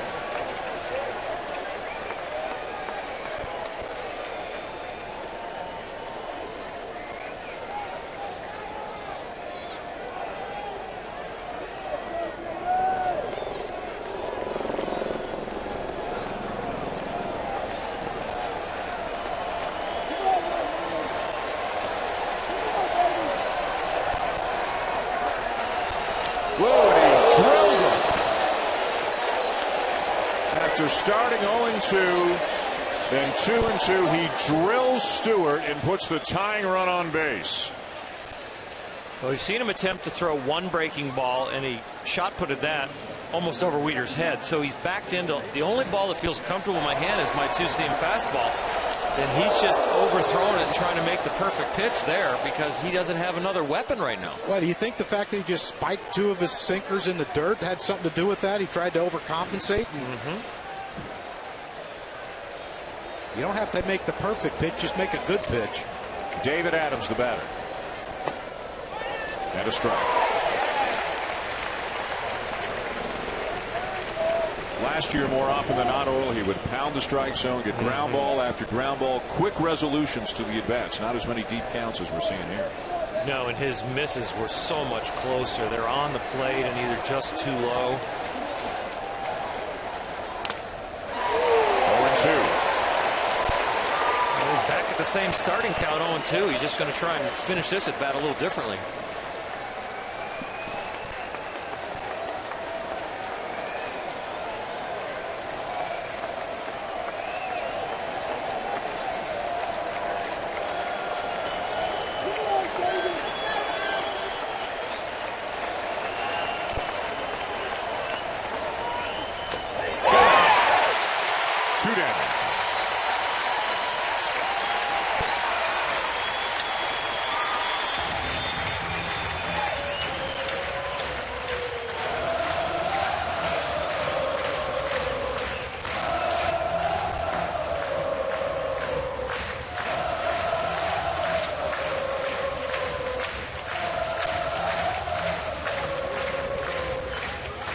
So an out away from a win and a sweep.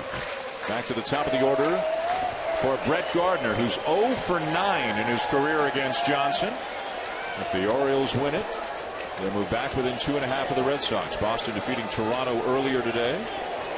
The Rays won. They beat the Tigers again. The Yankees, if they lose this, would fall into 4th.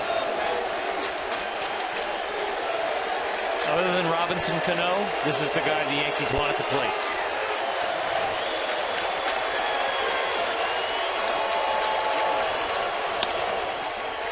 Bouncer up the middle. The flip in time, and the Orioles win it.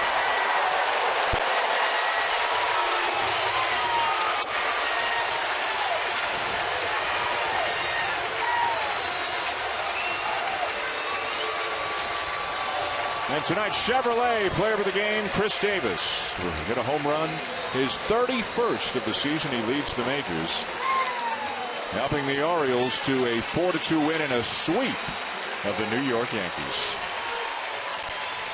These two teams will meet again in the Bronx next week. The Orioles in 2nd in the East. The Yankees have dropped to 4th after losing tonight to Baltimore 4-2. Major League Baseball continues tomorrow night at 7 on ESPN. It'll be the Giants and the Reds from Great American Ballpark. Sports Center is next here on ESPN. This has been a presentation of ESPN, the worldwide leader in sports. For Oral Hershiser, John Crockett, and Buster Olney, I'm Dan Shulman saying thanks for watching and so long from Baltimore.